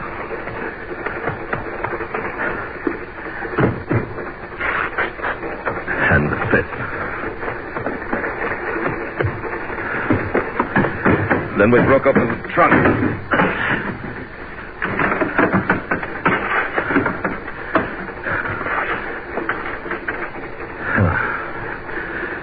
No bomb. I wiped my face.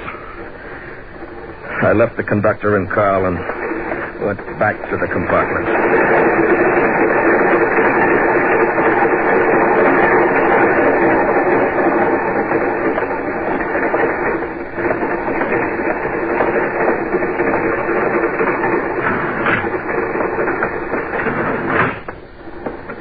Nothing?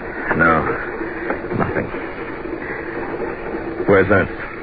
Still checking bags, I suppose. How much time do we have? Not quite an hour. Time enough? I don't know. You're sure the bomb is aboard? Yes, I'm sure. Ernst doesn't make mistakes. What do we do now? Well, you do just what you've been doing. Stay here.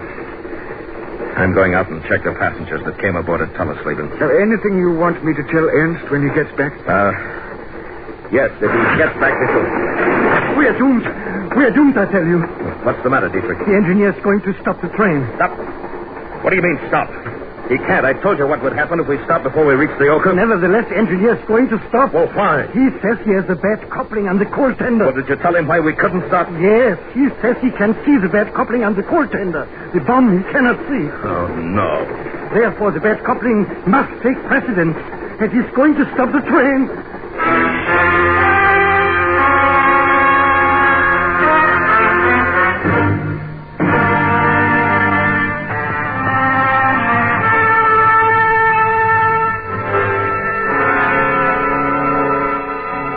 Dietrich, the conductor, had just informed me that due to a defective coupling, the engineer was about to stop the train. And under these circumstances, it was a horrifying thought. Because we knew that the train was to be blown up if it stopped for any reason before we reached the Oka River.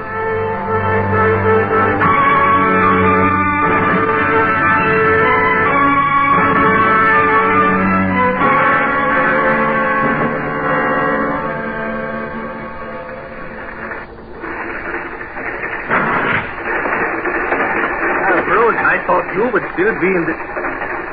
What's the matter? The engineer's going to stop the train. No, he can't. I told you yes, what I know. Dietrich told him. What more can I do? It's out of my hands. Well, there's one thing more you can do. What, Mr. Cullen? Go back to the engineer. Tell him we want 15 minutes. And tell him that if he refuses, I'll personally kill him. But the coupling, what about the... I don't care about the coupling. If it breaks, we're dead anyway. Let's at least try to find the bomb. Yes, Mr. Cullen, I'll tell him. Bruce, what shall we do if that engineer refuses? And I will kill him. Or at least get him out of the cab and let the fireman run the train. You know, there is still the possibility that agent may have planted the bomb and himself then led the train. Yeah, he might. But we don't know. No, that we don't. What about that baggage car? That's clean.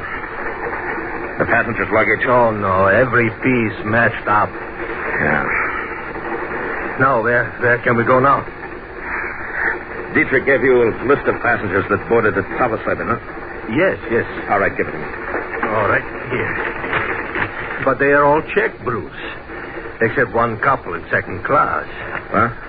One couple. Couple? Yes, it's married couple, newlyweds. They could not possibly be the one. That would be very clever of them. Wouldn't it? Yes, very. Where are they? In this car. The compartment third from the end. Have you a pistol? Yes. All right, give it to me. Here. Do you want me to come with you? No. Give me 5 minutes. Right.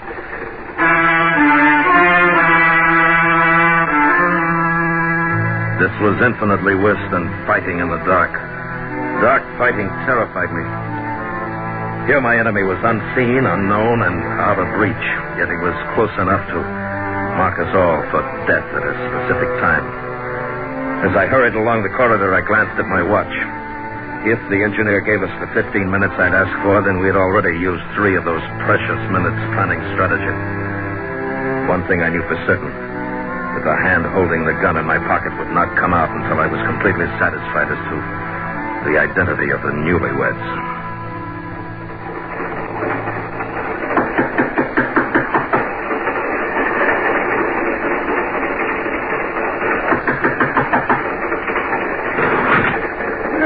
What can I do for you? My name is Bruce Callender. There's been a bit of a stir aboard, and, well, the conductor made me a kind of deputy to make an inquiry. May I come in? Of course. Thank you. I'm Lieutenant Carson, Royal Navy. This is my wife, Gerda. Gerda, this is Mr. Callender. How do you do? How do you do? You're American, aren't you? No, Canadian. Oh, good show. Have a drink with us, old boy. Well, not right now, thank you. Oh, all right. Well, what's all the fuss about, Mr. Callender? Well, it seems that there was a jewel robbery in Talisleben. The thief was apprehended at the station, but not before he'd managed to stow the loot somewhere. The authorities believe that he may have put it in someone's baggage with the view toward recovering it sometime during the journey. Oh, then you'll want to inspect our baggage, is that it? Oh, no. I have no authority to do that, but if you will, see for yourself so that I can report it to the conductor.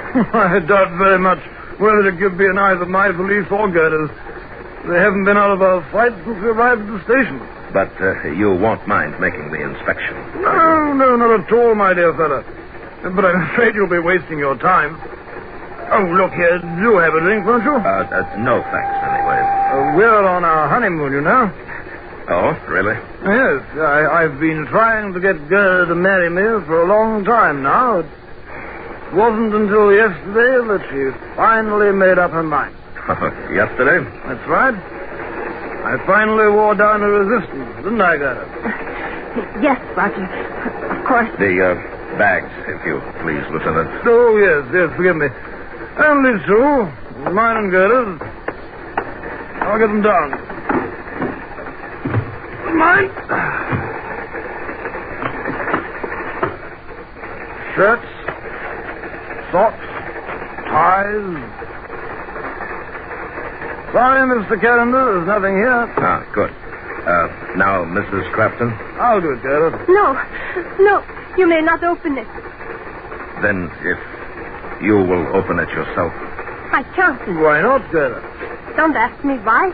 I can't do it, that's all. You have to have a reason. Please, leave me alone. This is no time to be stubborn. You can't obstruct the law. I don't care about the law. My valise will not be opened. Yes, it will. I will not open it. Then I will. He snapped open the catches of Gerda's valise. And then he saw it. A picture of a rosy-cheeked boy in a Luftwaffe uniform. Proud, arrogant, with a super race. The lieutenant turned away. His face looked like it had been slapped hard. I stood there for a moment. It isn't very pleasant to see a man's world disintegrated by a photograph.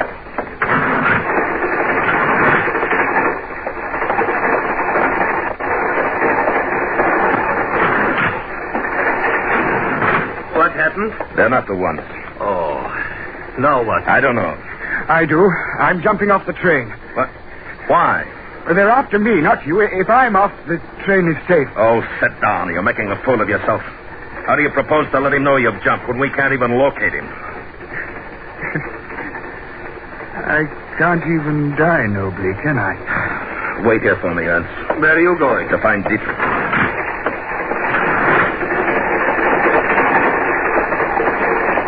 Mr. Callender, I was on my way to We see need you. more time. The engineer must give us more time. But he won't. Well, he'll have to. Can the fireman run the train? Yes, but it's coupling. Excusez-moi. Que voulez-vous? La porte cabine est fermée. Elle est ouverte quand nous avons quitté Calasleben. Ah ben, elle est fermée maintenant. Avez-vous attendu longtemps? Oh, mais oui, pendant plus d'une heure. Oh, mon Dieu, mon Dieu. Un moment. Mr. Callender, the little room at the end of the train, it has been locked, so this woman says, since we left Calasleben. But, Dietrich, that's where it is.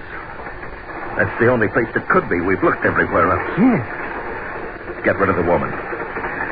Go on, I said. Get rid of her. Essayez l'autre voiture, madame. Oh, mais pourquoi? Essayez, madame, s'il vous plaît. Oh, bien merci. Oh, c'est comme ça. Shall we force the door? No. He'd set the thing off before we cracked it. But are you sure he's in there? I'm not sure he isn't in there. How will you find out?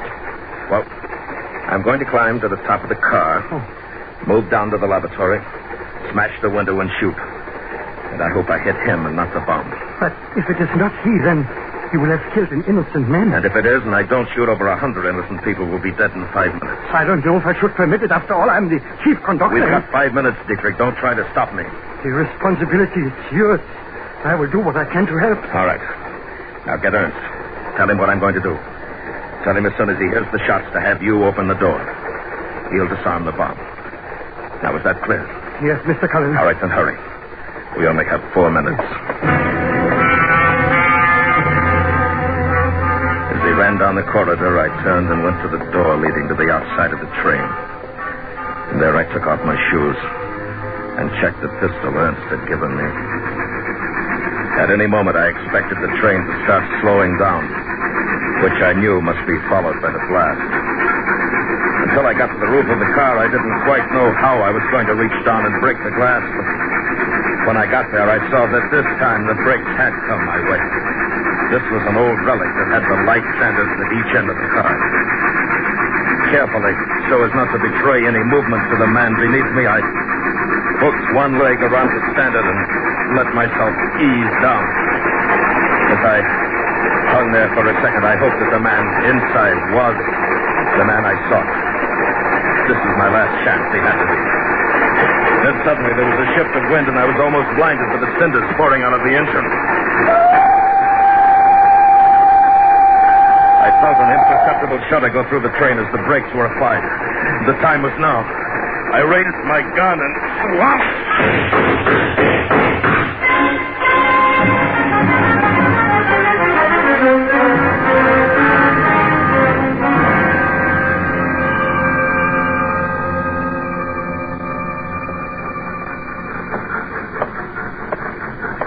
So, Dietrich, everything cleaned up.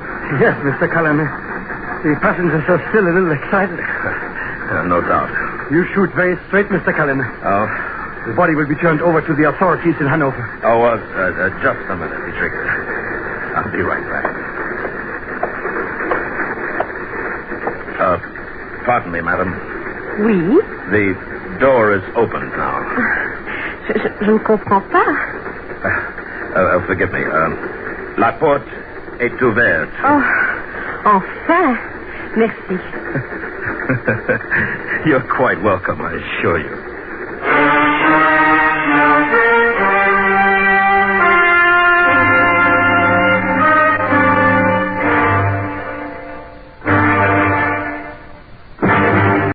Tired of the everyday grind? Ever dream of a life of romantic adventure? Want to get away from it all? We offer you Escape. Designed to free you from the four walls of today for a half hour of high adventure.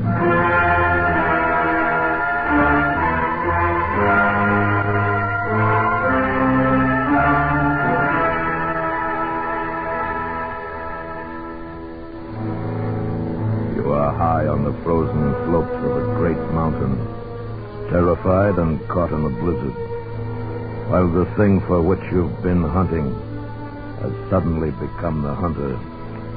And if it finds you, then for you and your companions, there can be no escape.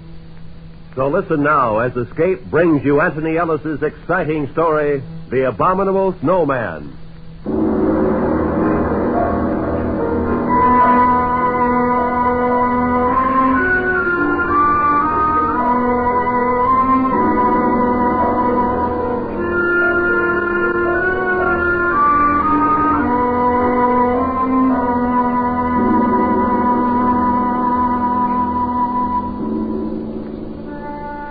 First bit of luck was when we hired our Sherpa guide, Nasang. That was in Darjeeling. When I told Nasang what we were after, he hesitated for a moment. And then he said, The Sabs have not come to climb Shomolungma? Oh, no, we're a little late for that. It's already been done. The other two Sahibs and myself are here for the reason I told you. Metokangmi? That's right. The Sabs always hire me to climb the mountain with them. But never this. Are you afraid of them? I have seen one. You've seen one? Yes, many of us have seen them. Wait a minute. Alan. Yeah. What's that? I'm interviewing a Sherpa in here. He says he's seen one of the things. Hey? Where's Frank? Went out to get some tobacco. Yeah. All right, come on in. I think this is our man. All right. Nasang, this is Mr. Ferris. Sab? Hello, Nasang. Nasang was telling me about what he'd seen. Go ahead, Nasang. It has a face that is evil. And when it saw me, it uttered a strange cry and bounded away.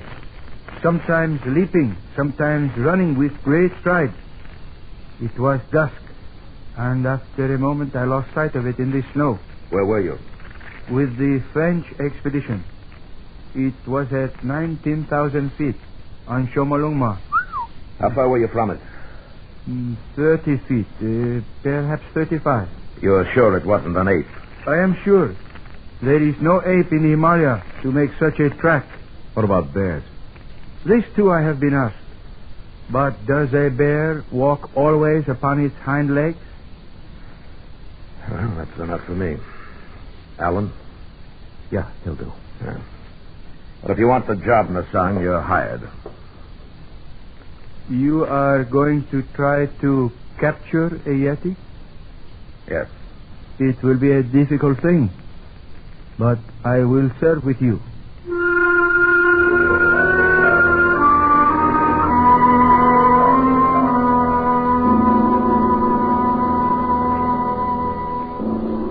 Yeti, Wild Man, Metokangmi, Abominable Snowman.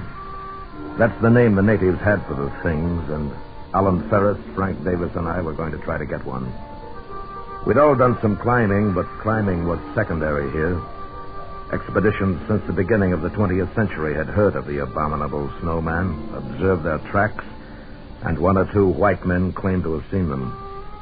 Great ape, bear, monkey, wild men. We didn't know, but we were going to find out.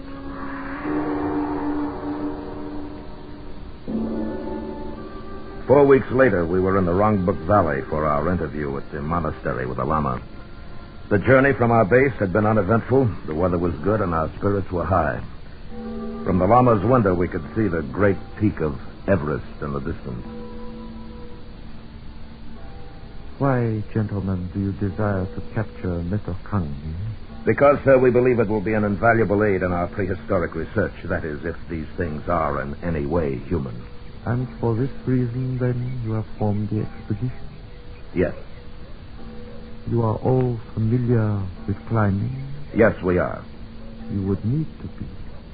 The Yeti move at high places, dangerous places, so my people tell me. Also, the monsoons are arriving in a short time. I understand that.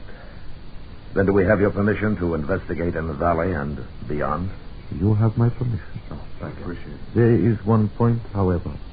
I must request that no wild animal or being in this valley be shot. Our religion does not allow it. We'll respect your wishes, sir. Now, may I ask you one more thing? Of course, my son. Do you believe in the existence of Metokangni?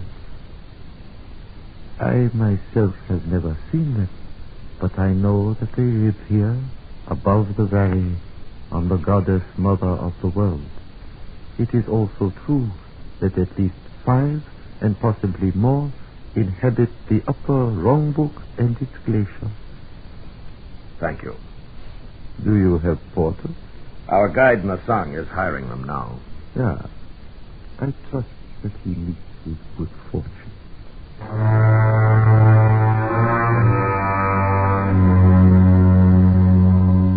The old man, with great dignity, bowed slightly to us, and we were dismissed. But I thought I saw the shadow of a smile on his lips as he turned away. And it wasn't long before I found out why. Nasang returned to us in our quarters, and his face warned of bad news. Sir, I am unable to hire any porters. But why not? They know the purpose of the expedition. They will not go. Why? They are afraid. The snowmen? Yes. They live in peace with them. They wish no trouble. They are afraid. Well, all right. It'll be rough, but we can't waste time talking them into it. The monsoons will be coming in a couple of weeks. It's not the same as climbing Everest. We'll travel light, just the 4 of us, set up a base and start hunting. All right with you, fellows? Yeah, sure. Nasang? I will go with you. I am not afraid. Good. Well, let's take a look at the map. Now, we'll each carry a capacity load. We should be able to make this point below the glacier in 2 days. That's 16,000 feet. And if our abominable snowmen are in the vicinity, we've got 2 weeks to find them. When do we start? Tomorrow. Good. Well, that's it. Paul? Yes, Frank. One thing. What do the natives mean when they say they don't want any trouble with the thing? Superstition, probably. Oh, no, sir. It is not superstition. It is because the Yeti are cannibals. That is why the porters are afraid.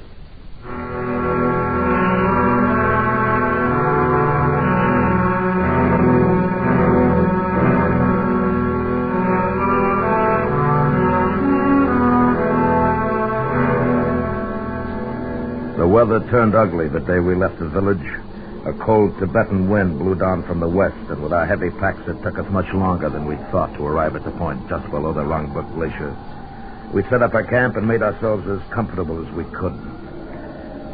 The next morning wasn't so bad. There was a heavy overcast, a promise of snow, and the peak of Everest looming over us was shrouded in clouds. The 4 of us sat in the tent looking at our charts and drinking hot tea.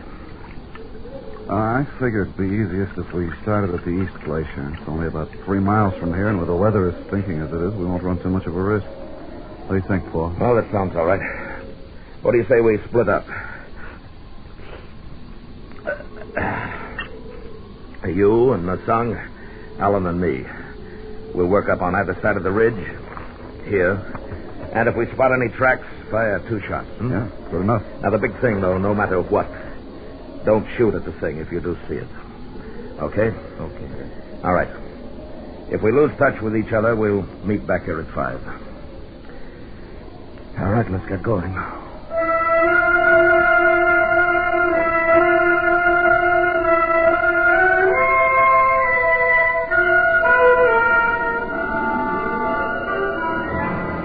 We'd left the base at 6 that morning, and the going was rough.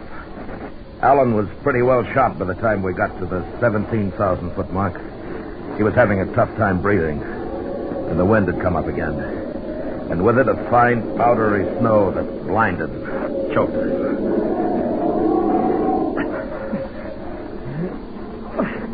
Hey, I gotta take 5. All right. Here, move over here. Might cut some of the wind.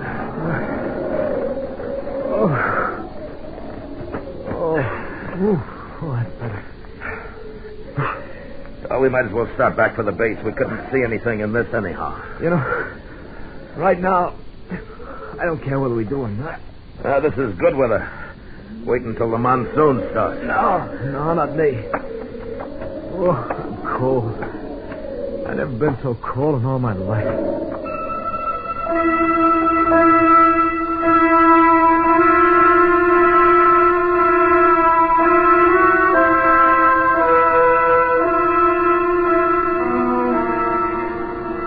We stayed in the half shelter of an overhang for 10 minutes. The wind was quieter and the snow had let up. I noticed that the tracks we'd made coming into the shelter were gone now, but we didn't have any worry finding our way back. I figured that Frank and Nasang had met pretty much the same thing on their side of the ridge, and we'd meet them at the base. So Alan and I picked ourselves up and started off. Boy, I thought I was in pretty good shape, but up here, boy, I'm nothing. Oh, Paul, I'm tired again. We'll just take it easy going down.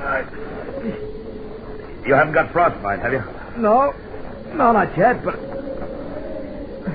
What? The left there.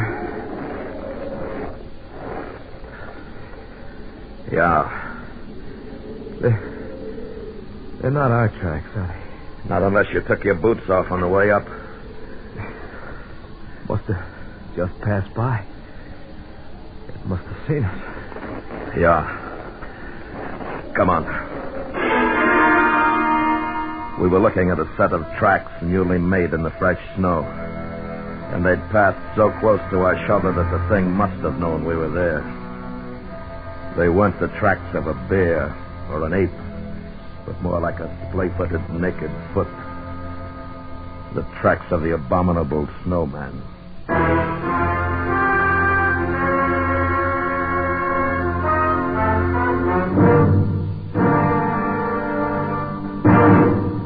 We will return to Escape in just a moment, but first, 30 million school children make their way back to class this year. There are just 10 million too many for existing school facilities. Contact Better Schools, 2 West 45th Street, New York 19, for information on ending this menace to America's educational standards. And now, back to Escape.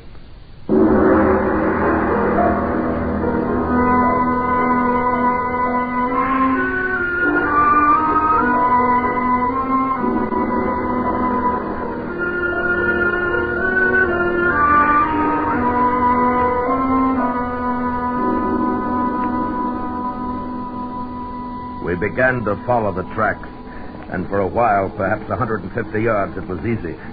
And then the thing made a leftward traverse down a deep slope.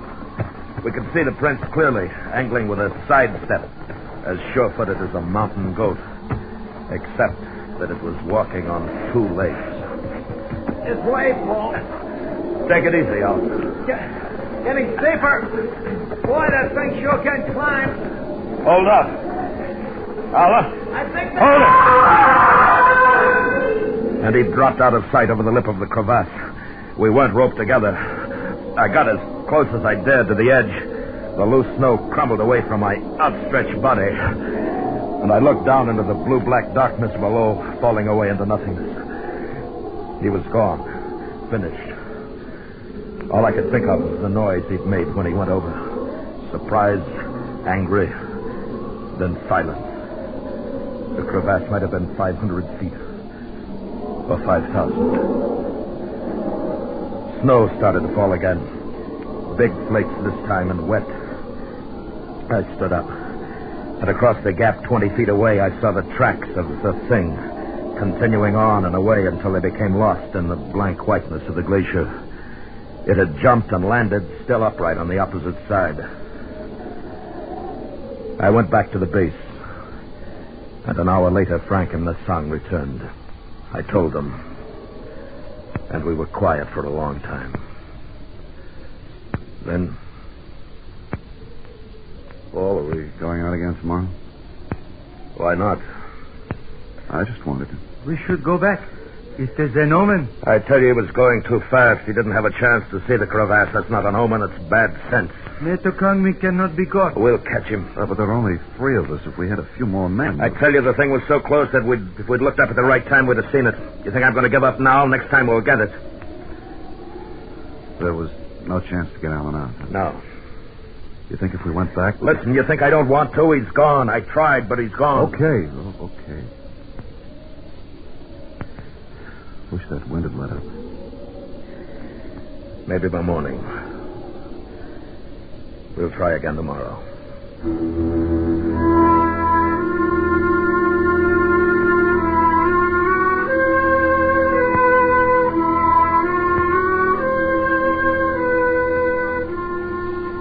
It was cold that night, and somehow colder because Alan was gone. I heard Frank tossing around, and I knew he was thinking about a body broken and lonely, lost somewhere in a deep and dark place. In the morning, the 3 of us packed our gear, camera, food. It was a light pack. We started up again. This time to a crest above the ridge. It was tougher than it looked, and we weren't even halfway up before we had to rest. And as I looked to the west, I saw clouds boiling up. Not white, but somber, threatening.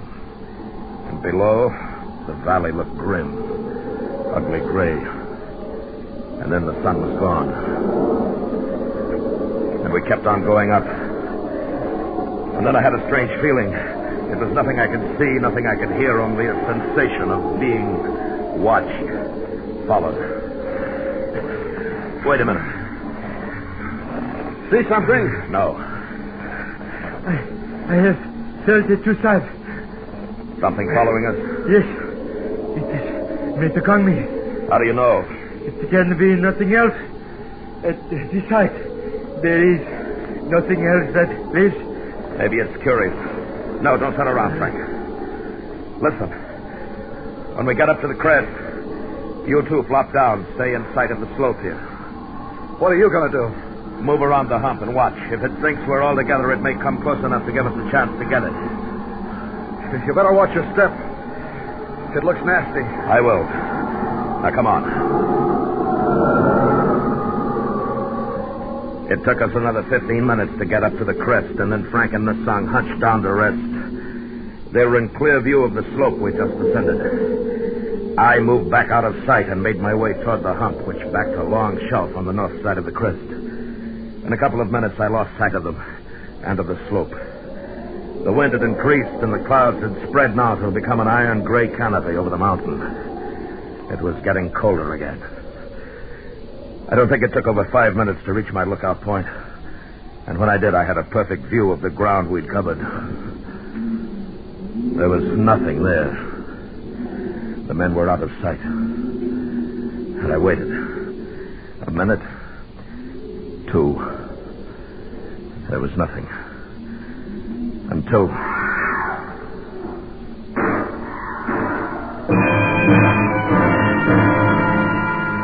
It came, carried on the wind, a cry and then shots. I scrambled back to where I'd left them.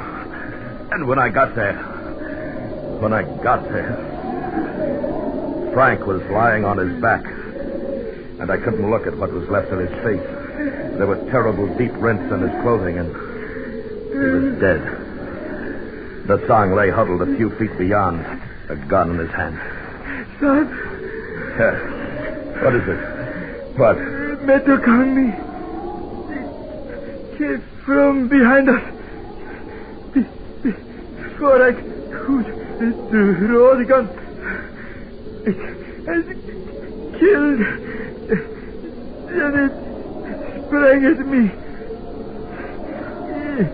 It is strong, sahib, with the strength of 10 men. All right, can you sit up? My leg, it struck at me, my leg broken. I shot at it, but I missed. It jumped away and was gone. Okay. We'll have to figure out a way to get you down. We were 4 hours from camp, and with Nasang practically helpless, it could well be 4 days or never. I buried Frank where he was lying, then began to work down the slope. Nasang was in great pain. He half slid and crawled as best he could. That part of it wasn't too bad. Then we were at the bottom, and there was a ledge to climb.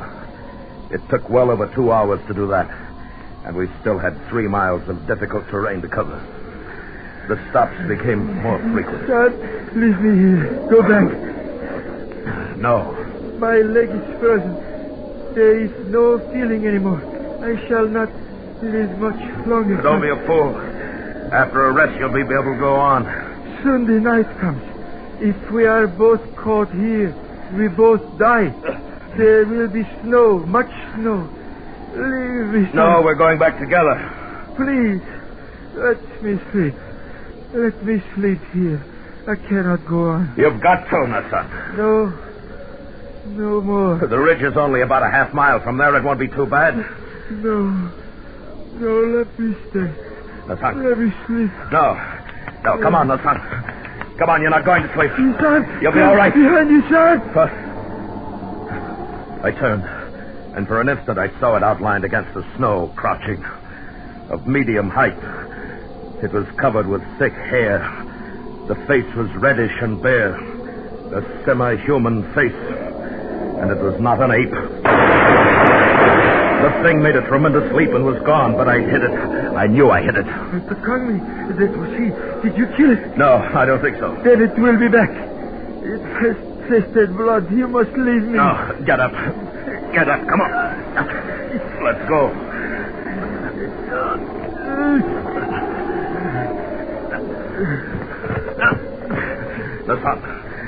Nasang. I'm very sorry, sir. Will you ask the Lama to make a prayer for me? Sure I will, Nasang, but... Give my pay to my wife in Darjeeling. I'm sorry, sir. I died. Nasang? Nasang?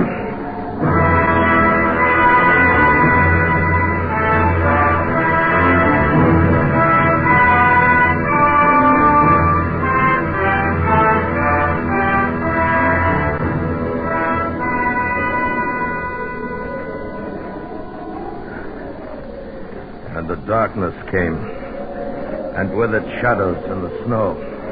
Every hillock, mound became the thing, motionless, waiting. In my mind, I kept seeing it, its long arms, powerful, and the dreadful claws it must have possessed. I carried my gun in my gloved hand, but I knew that I couldn't fire it unless I was barehanded. And that meant my hand would freeze to the gun. And then suddenly I felt myself slipping.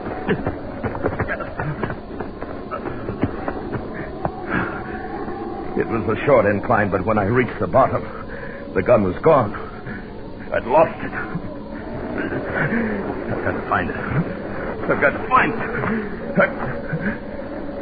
And I saw a glint of metal in the snow 10 feet away. And at the same time, above me at the top of the bank, the thing. It stood swaying a little, looking down at me. I moved slowly, inched my way toward the gun. And as I drew closer, I kept my eyes looking up. But it didn't move, only stared down at me. And I thought I saw its little eyes glittering. And I thought, if the gun's frozen now, if it's frozen, it doesn't fire. And I was nearer to it, near enough to take off my glove. But that moment in which I'd have to bend to pick it up, that's when it would leap down at me, tear my throat out, tear, and I had the gun and I pulled the trigger.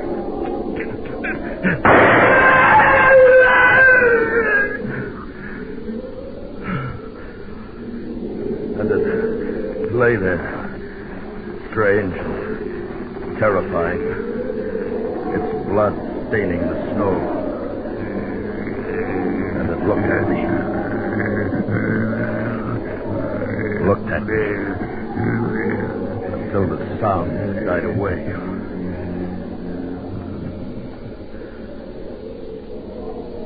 It was dead, but the eyes kept on staring.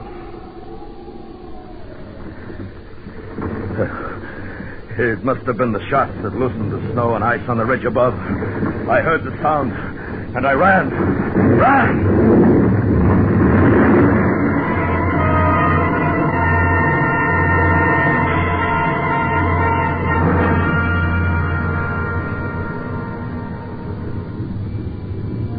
It passed me and swept on down toward the valley, the thunder of it dying in the distance. And when I went back, there was nothing there. It was buried somewhere under tons of snow. I made my way back to the Wrongbook village. I don't remember how. I didn't remember anything the 2 weeks after. But I'm alive. And I'm not going back there again. That's all I know. Or want to know about the Abominable Snowman.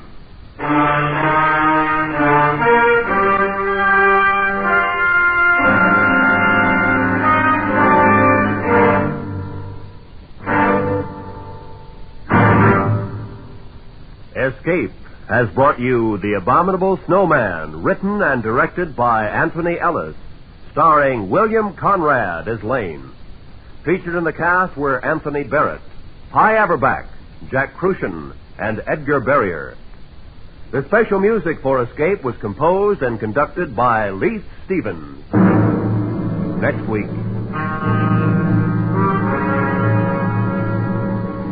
You are a passenger aboard a submarine making its last peaceful voyage across the sea. While unknown to you, the captain has a plan, which, if it succeeds, will mean for you and the entire crew a fate from which there can be no escape. So listen next week, when Escape will bring you Marion Mosner and Francis Rosenwald's exciting story, The Log.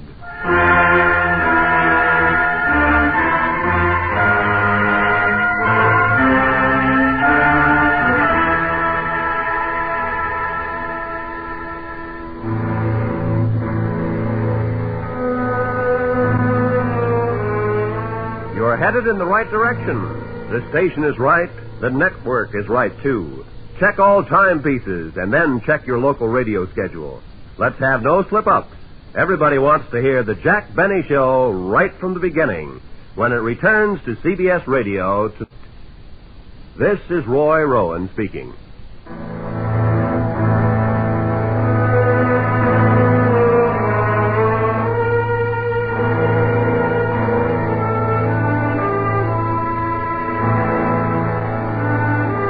This is the CBS Radio Network.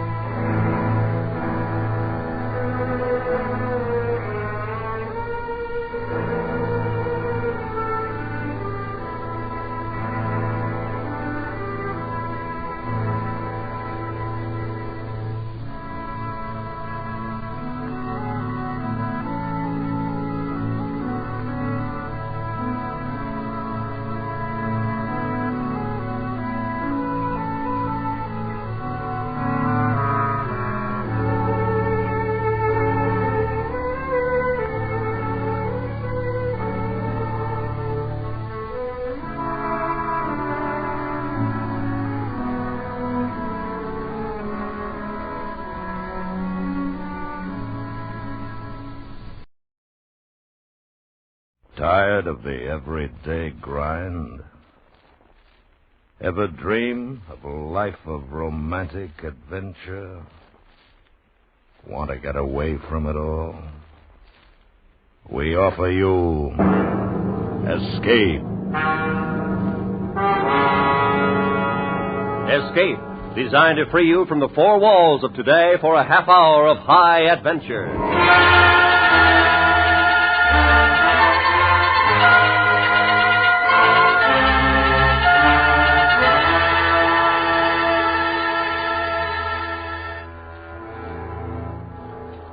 You are a passenger aboard a submarine, making its last peaceful voyage across the sea.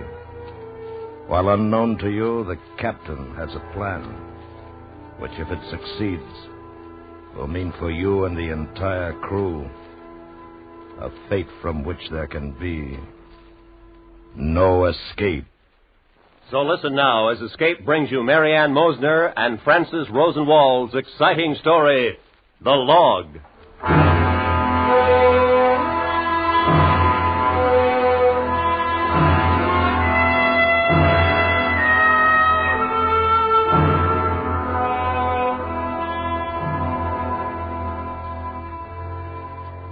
When I was a cub reporter, my boss told me, be there. Don't let your own emotions color your story. Stick to the facts. So, these are the facts.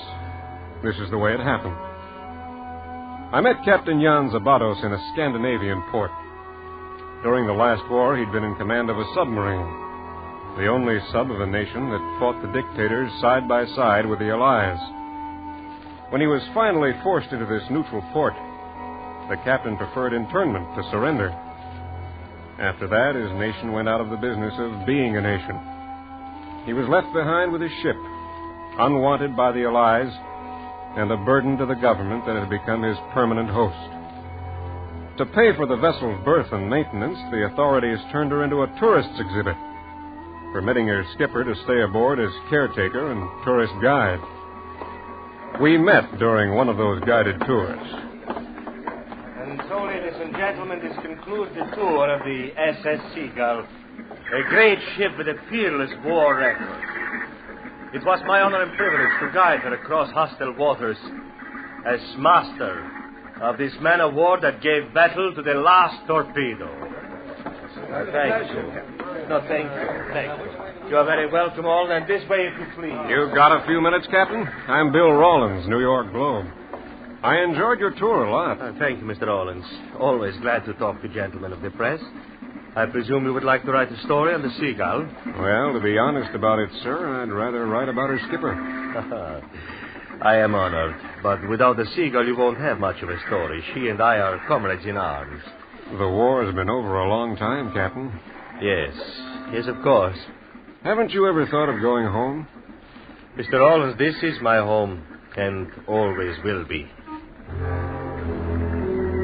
As we walked across the deck, the Seagull came to life the way her skipper talked about her exploits at sea. And I saw 1,500 tons of steel that had never faltered, never failed. I was busy taking notes when the man came up the gangplank, stocky, brisk, dressed in a natty gray suit, a briefcase under his arm. How do, gentlemen? Where do I find the man in charge? I'm in command of the Seagull, Captain Jan Zabados. What can I do for you? The name's Andrews. Here's my card. I represent the Liverpool office of the Marine Salvage and Surplus Corporation. You mind if I look around? The next tour of the Seagull commences at 16 o'clock. That's fine. You go right ahead. I know my way around ships. Bought and sold them all my life. This is my first sub. I'm afraid you must be mistaken, sir. The Seagull is not for sale. Not anymore. My company just bought her. I closed the deal yesterday. Look, this can't be. Nobody has authority to sell my ship. The government has, according to international law. This isn't your ship anymore, Captain. Do you realize what it costs this country to keep her docked here? I suppose I knew that this was going to happen. Excuse me, sir, what does your company plan to do with the Seagull? Scrap her. What else is she good for? Yes, of course. What else is she? You plan to break her up here? No, we'll have to tow her across to Liverpool. Mr. Andrews, the Seagull is perfectly capable to sail under her own power. All the way across the North Sea? No. It must be pretty rusty by now. My ship is in as good condition as she was 10 years ago when we put in this port. I know how you feel, Skipper, but if you don't mind, I'd rather play it safe. No, I don't think I made myself clear. Sir, this ship has had the finest maintenance that you find aboard any vessel. I have seen to that myself. Would you care to go below and look about, sir? Sure, why not? Then if you will follow me. Rust and corrosion, I understand. She was a beauty, all right. Her diesels reposing in gleaming silence. Her eye, a Zeiss periscope, set to scan the horizon. Her tubes ready for torpedoes. I felt a strange affinity toward this ship that to Andrews meant just so many tons of metal to be turned into X amount of dollars, while to her captain she was a whole world of tradition. A world now coming to an end. And still, I suppose you think that the Seagull should be dismantled and scrapped? Well, I'm afraid that's what we bought her for. Then may I respectfully make a last request on her behalf? I'll be happy to oblige if it's anything reasonable. Don't tow her away like a crippled ship. Let me guide her on this last journey. All we need is 1 week, a skeleton crew. My services are free. I don't know. All right. I'll tell you what, Skipper. I'll check with my company and get in touch with you. Well, that sounds like a good idea to me, Andrews. You'd be saving your company quite a bit of money. My firm's allergic to taking chances. You don't take chances with the Seagull. The cold logic of the dollar in the bank, not the captain's last request, persuaded the scrap middleman to take a well-calculated risk on the Seagull and her master. Mr. Andrews was to accompany the ship on her final journey. I requested and was granted permission to go along and cover the voyage for my paper.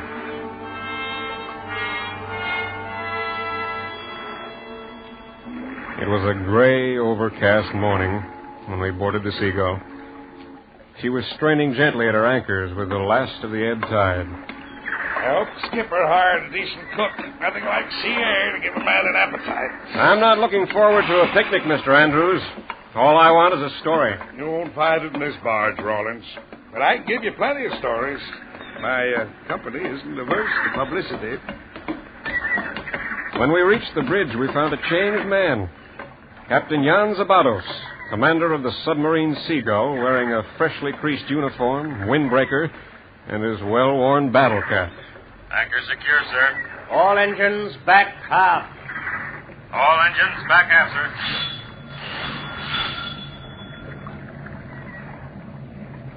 Course 005. 005, sir. Port engine back 2/3. Starboard engine ahead, standard. Port engine back 2/3. Starboard engine ahead, standard, sir. Stand by, all hands. Standing by, sir. Now, well, gentlemen, we are off. A little chilly this morning, Skipper. Perfect weather. Makes you hungry anyway. What time do we Breakfast will be served in my quarters in 10 minutes, Mr. Andrews. Come on down, Rawlins. Let's get some chow.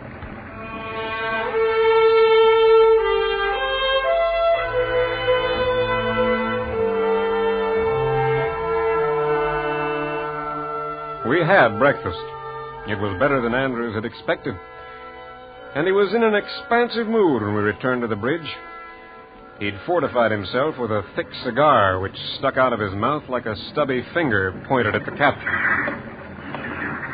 How's it going, Skipper? Passing the 3-mile zone, sir.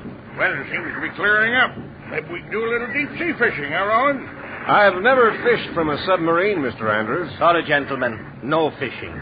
This is not a pleasure cruise. That's the step, Skipper. Business before pleasure. And I agree, sir. You will leave the bridge now. Why? What's wrong? Nothing, sir. We are getting ready to submerge. What are you talking about? Submerge? On whose orders? My orders, Mr. Andrews. Nothing doing. That's against regulations, and you know it. This trip is to be made on the surface unless it's an emergency. Clear diving rudders. Driving rudders clear, sir. Did you hear what I said? Ready the tanks? Tank standing by, sir. That's enough, Sabatos. You know what the orders are. I'm not going to allow you... I must inform you, sir, that I am in sole command of the Seagull. I shall surrender her to no one but her rightful owner, my country. Your country? You've got no country. It's a satellite. Then I shall sail the seas until I have one again. You know what you're saying? That's piracy. Then, Mr. Andrews, I shall be a pirate, shan't I? Clear the deck. Diving stations. Diving stations. Out of your mind. Passengers below, please. Now, that's an order, Mr. Andrews. Standing by, sir.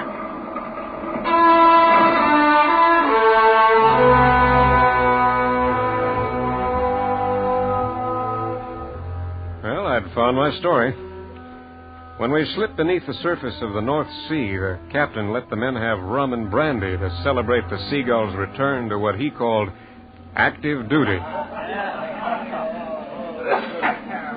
He's crazy. He's gone stark raving crazy. The crew that madman picked himself. Well, we'll see about this. Hey, Bosun! Bosun! Come over here. Know how to handle this ship? I know my job, sir. How'd you like a bonus, say $1,000? I like it fine, sir. All right. Take over. Never mind the captain. I'll back you up. I'm sorry, sir. He's my captain. I'm in charge of this ship. He's under my orders. Yes, sir. I'm sorry, sir. I'm under his orders. That's how it went with the rest of the crew. They were all men without a country, handpicked by the captain, fanatically devoted to their master and the ship that was their world. In the meantime, I noticed some activity on the part of the captain and his radio operator. A constant flow of communications between the ship's wireless and her master's tiny cabin. Andrews and I went there. Harry? The captain was sitting on the bunk, poring over a chart-filled table. Mind if you and I have a little talk? I'm quite busy. 5 minutes, Mr. Andrews. Thank you. Don't you think this farce has gone far enough? You'll be running out of supplies, you know, and then what? The sea is abundant with stores of all kinds, Mr. Andrews. How do you mean? I shall requisition what I need. You can't be serious. Can't I? I have guns, fore and aft, shells to go with them. Give me time, I shall obtain torpedoes as well. You'll never get away with this. That remains to be seen.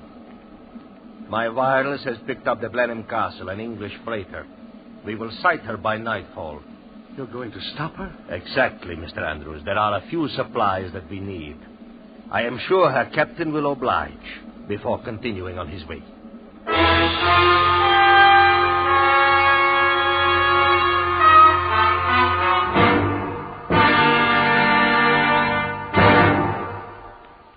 We will return to Escape in just a moment, but first, maybe it rained where you are today. The United States is pretty big, and it's hard for somebody on a coast-to-coast network to keep track of the weather everywhere. But even if they did, remember, it's been a very dry summer. The danger of forest fires is on every hand. Please be careful with those campfires, those cigarettes, those lighted matches. And now, back to Escape.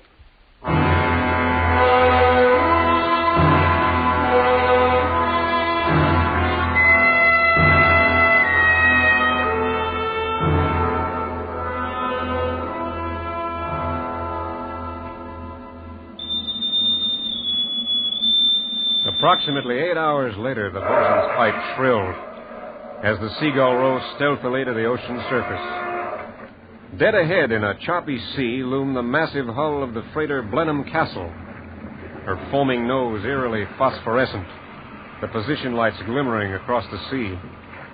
Our searchlight reached up to her bridge with a long white finger.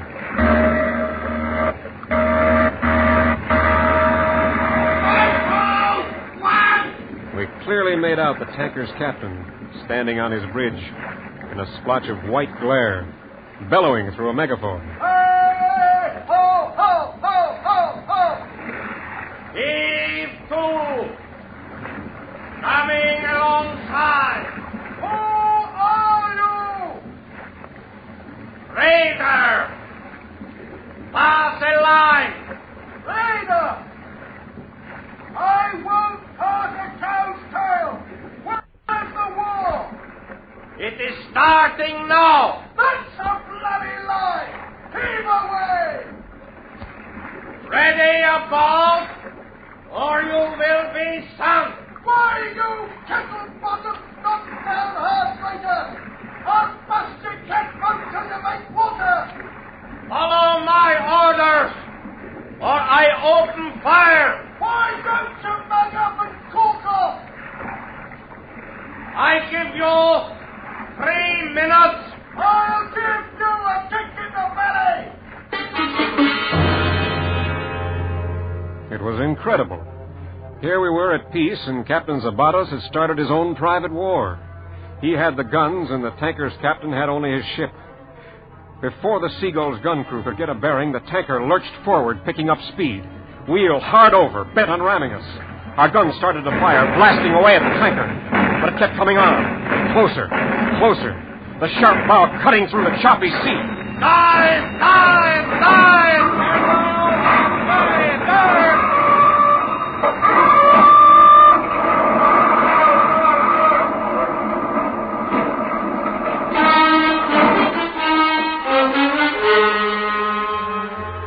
We weren't fast enough. There was a grinding lurch, and we knew the Seagull had been damaged in the collision with the freighter, but we couldn't tell how badly.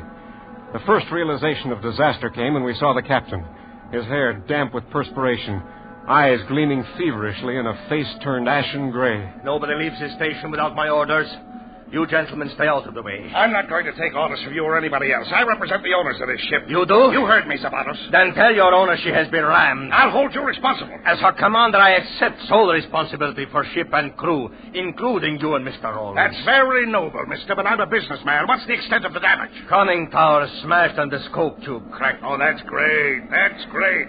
Well, surface, send an SOS. I never have sent an SOS, and I never will. That's your business. I'm an American citizen, and so is Mr. Rollins. You can't hold us against our You will. will be put ashore when conditions are favorable. Let me set you straight about us. If you want to go down in misery, I'm not stopping you. But you can't force me to stick around until this tin can's full of holes.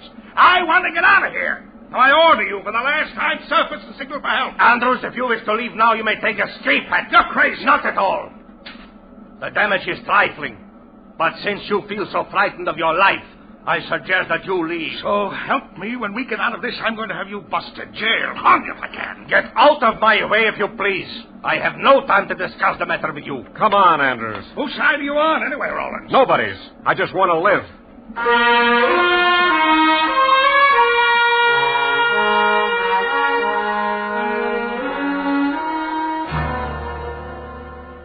The hours passed slowly at the ocean bottom.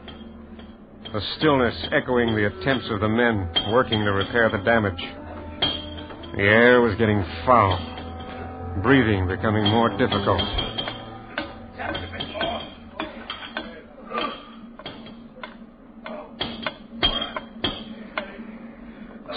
Storage battery's going, sir.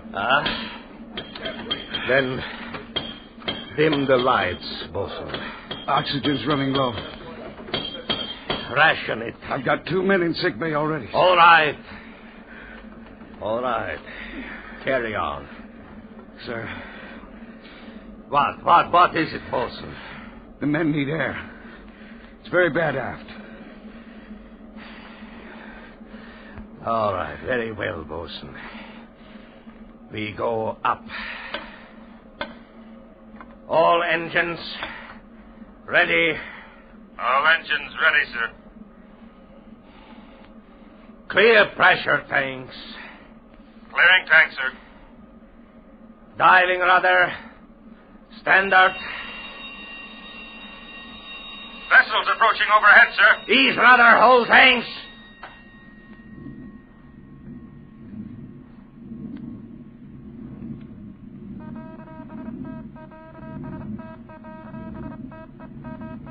Surface vessel calling on out channel, sir.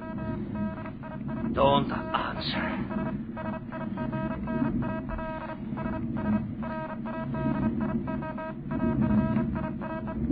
British subchaser closing in, sir.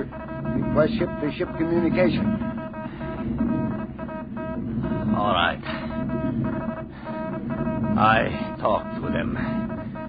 Stand by. That's that Seagull coming in. Go ahead NS-127. Are you in trouble, Seagull? No trouble, sir. Surface at once. State your conditions. None. Then I regretfully refuse, sir. Following orders, Seagull. Come up, or we drop depth charges. Do so, then. You can't get away. We've got a sonar fix on you. No surrender. We're ready with depth charges, Seagull. Wait! Get back, Andrew! The Americans down here! We lost communications!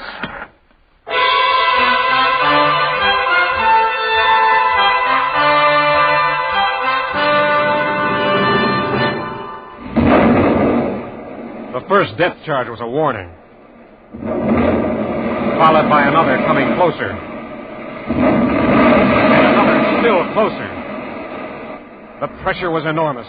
The ship rocked from bow to stern and started to take water. All engines ahead full! All engines ahead full, sir. Course 02, standard. Course 02, standard, sir. Oh, quiet, Captain. This is wrong. It can't help now. Stand out of my way, Mr. Rawlins. You're a naval officer, not a murderer. Your ship is finished. You have no right to kill your crew. And that's what it's going to mean if you don't stop. This is my ship. My life. No, you don't understand. It's still murder. Standing by for your orders, sir. Well, what are you going to do? Oh. Surface! Surface!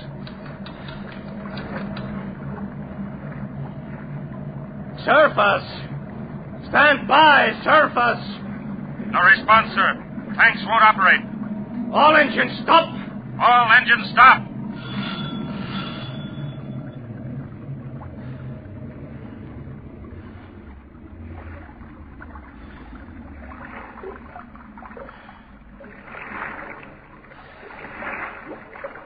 Now what? I seem to have no choice. Do I? Stand by to abandon ship. Abandon ship! That was almost the end of it. The sub couldn't get up to the surface. She could only go down. And the way she was taking water, it wasn't going to be long. The men lined up outside the escape chamber, and one by one they shook hands with the captain as they moved by. You could see in his eyes what they meant to him, and in their low voices, their feelings for him. Goodbye, Captain. Goodbye, sir. Goodbye, Captain. Goodbye, Captain. Goodbye, Captain. Then it was Andrew's turn to go. The bosun is in the lock. He will give you your instructions as to how to get to the surface. I lived through this, Apotos. I'm going to see I know. I am sorry for the discomfort you have been caused. Goodbye, Mr. Andrews. Coming, Rollins? Sure. You go ahead.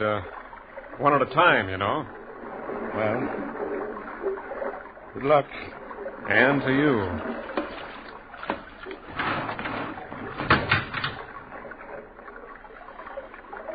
Now, Mr. Owens, huh? I imagine you will have quite a story to write for your newspaper. Well, let's forget that. It's not important. What about you? Andrews isn't kidding, you know. Once you get up there... I wonder if... Would you do me one last service? Of course. He got his log out and started to write. I looked over his shoulder as he made his last entry. All men off ship. Strong list to port. Storage batteries 0. Oxygen 20. Ship secure. Signed, Captain Jan Zabatos, Commander, SS Seagull. You oblige me by taking this log up with you. It can be fastened to your belt. Well, why don't you carry it? There are one or two other things I must take with me. Now, look. No, Mr. Rollins, go on. I will follow you. Yes, but... Please, go on. Okay. Hurry up, though, will you? She won't last long.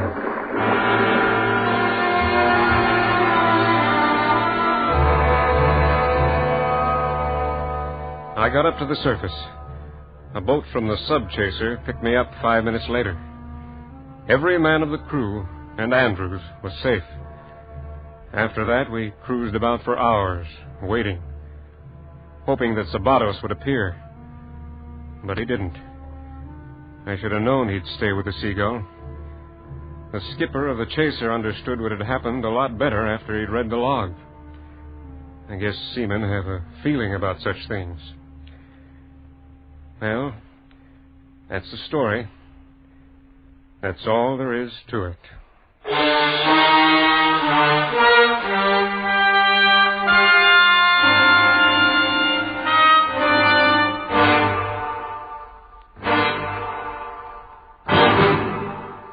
Under the direction of Anthony Ellis, Escape has brought you The Log, a story by Marianne Mosner and Francis Rosenwald, starring Lawrence Dobkin and Byron Kane.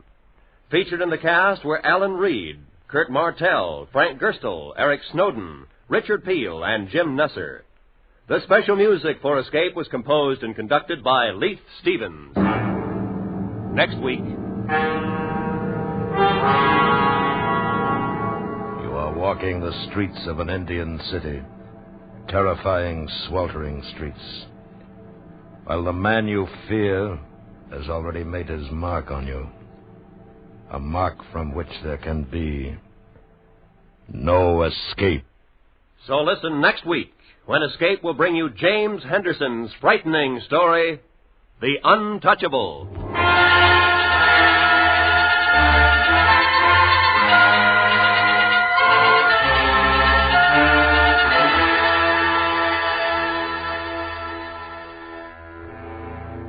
I Confess is the graphic title of tomorrow night's Lux Radio Theater film play adaptation. Cary Grant and Phyllis Thaxter co-star. You'll remember I Confess as one of Alfred Hitchcock's most suspenseful thrillers, and you'll enjoy every minute of it on most of these same stations tomorrow night when CBS Radio presents the Lux Radio Theater. This is Roy Rowan speaking.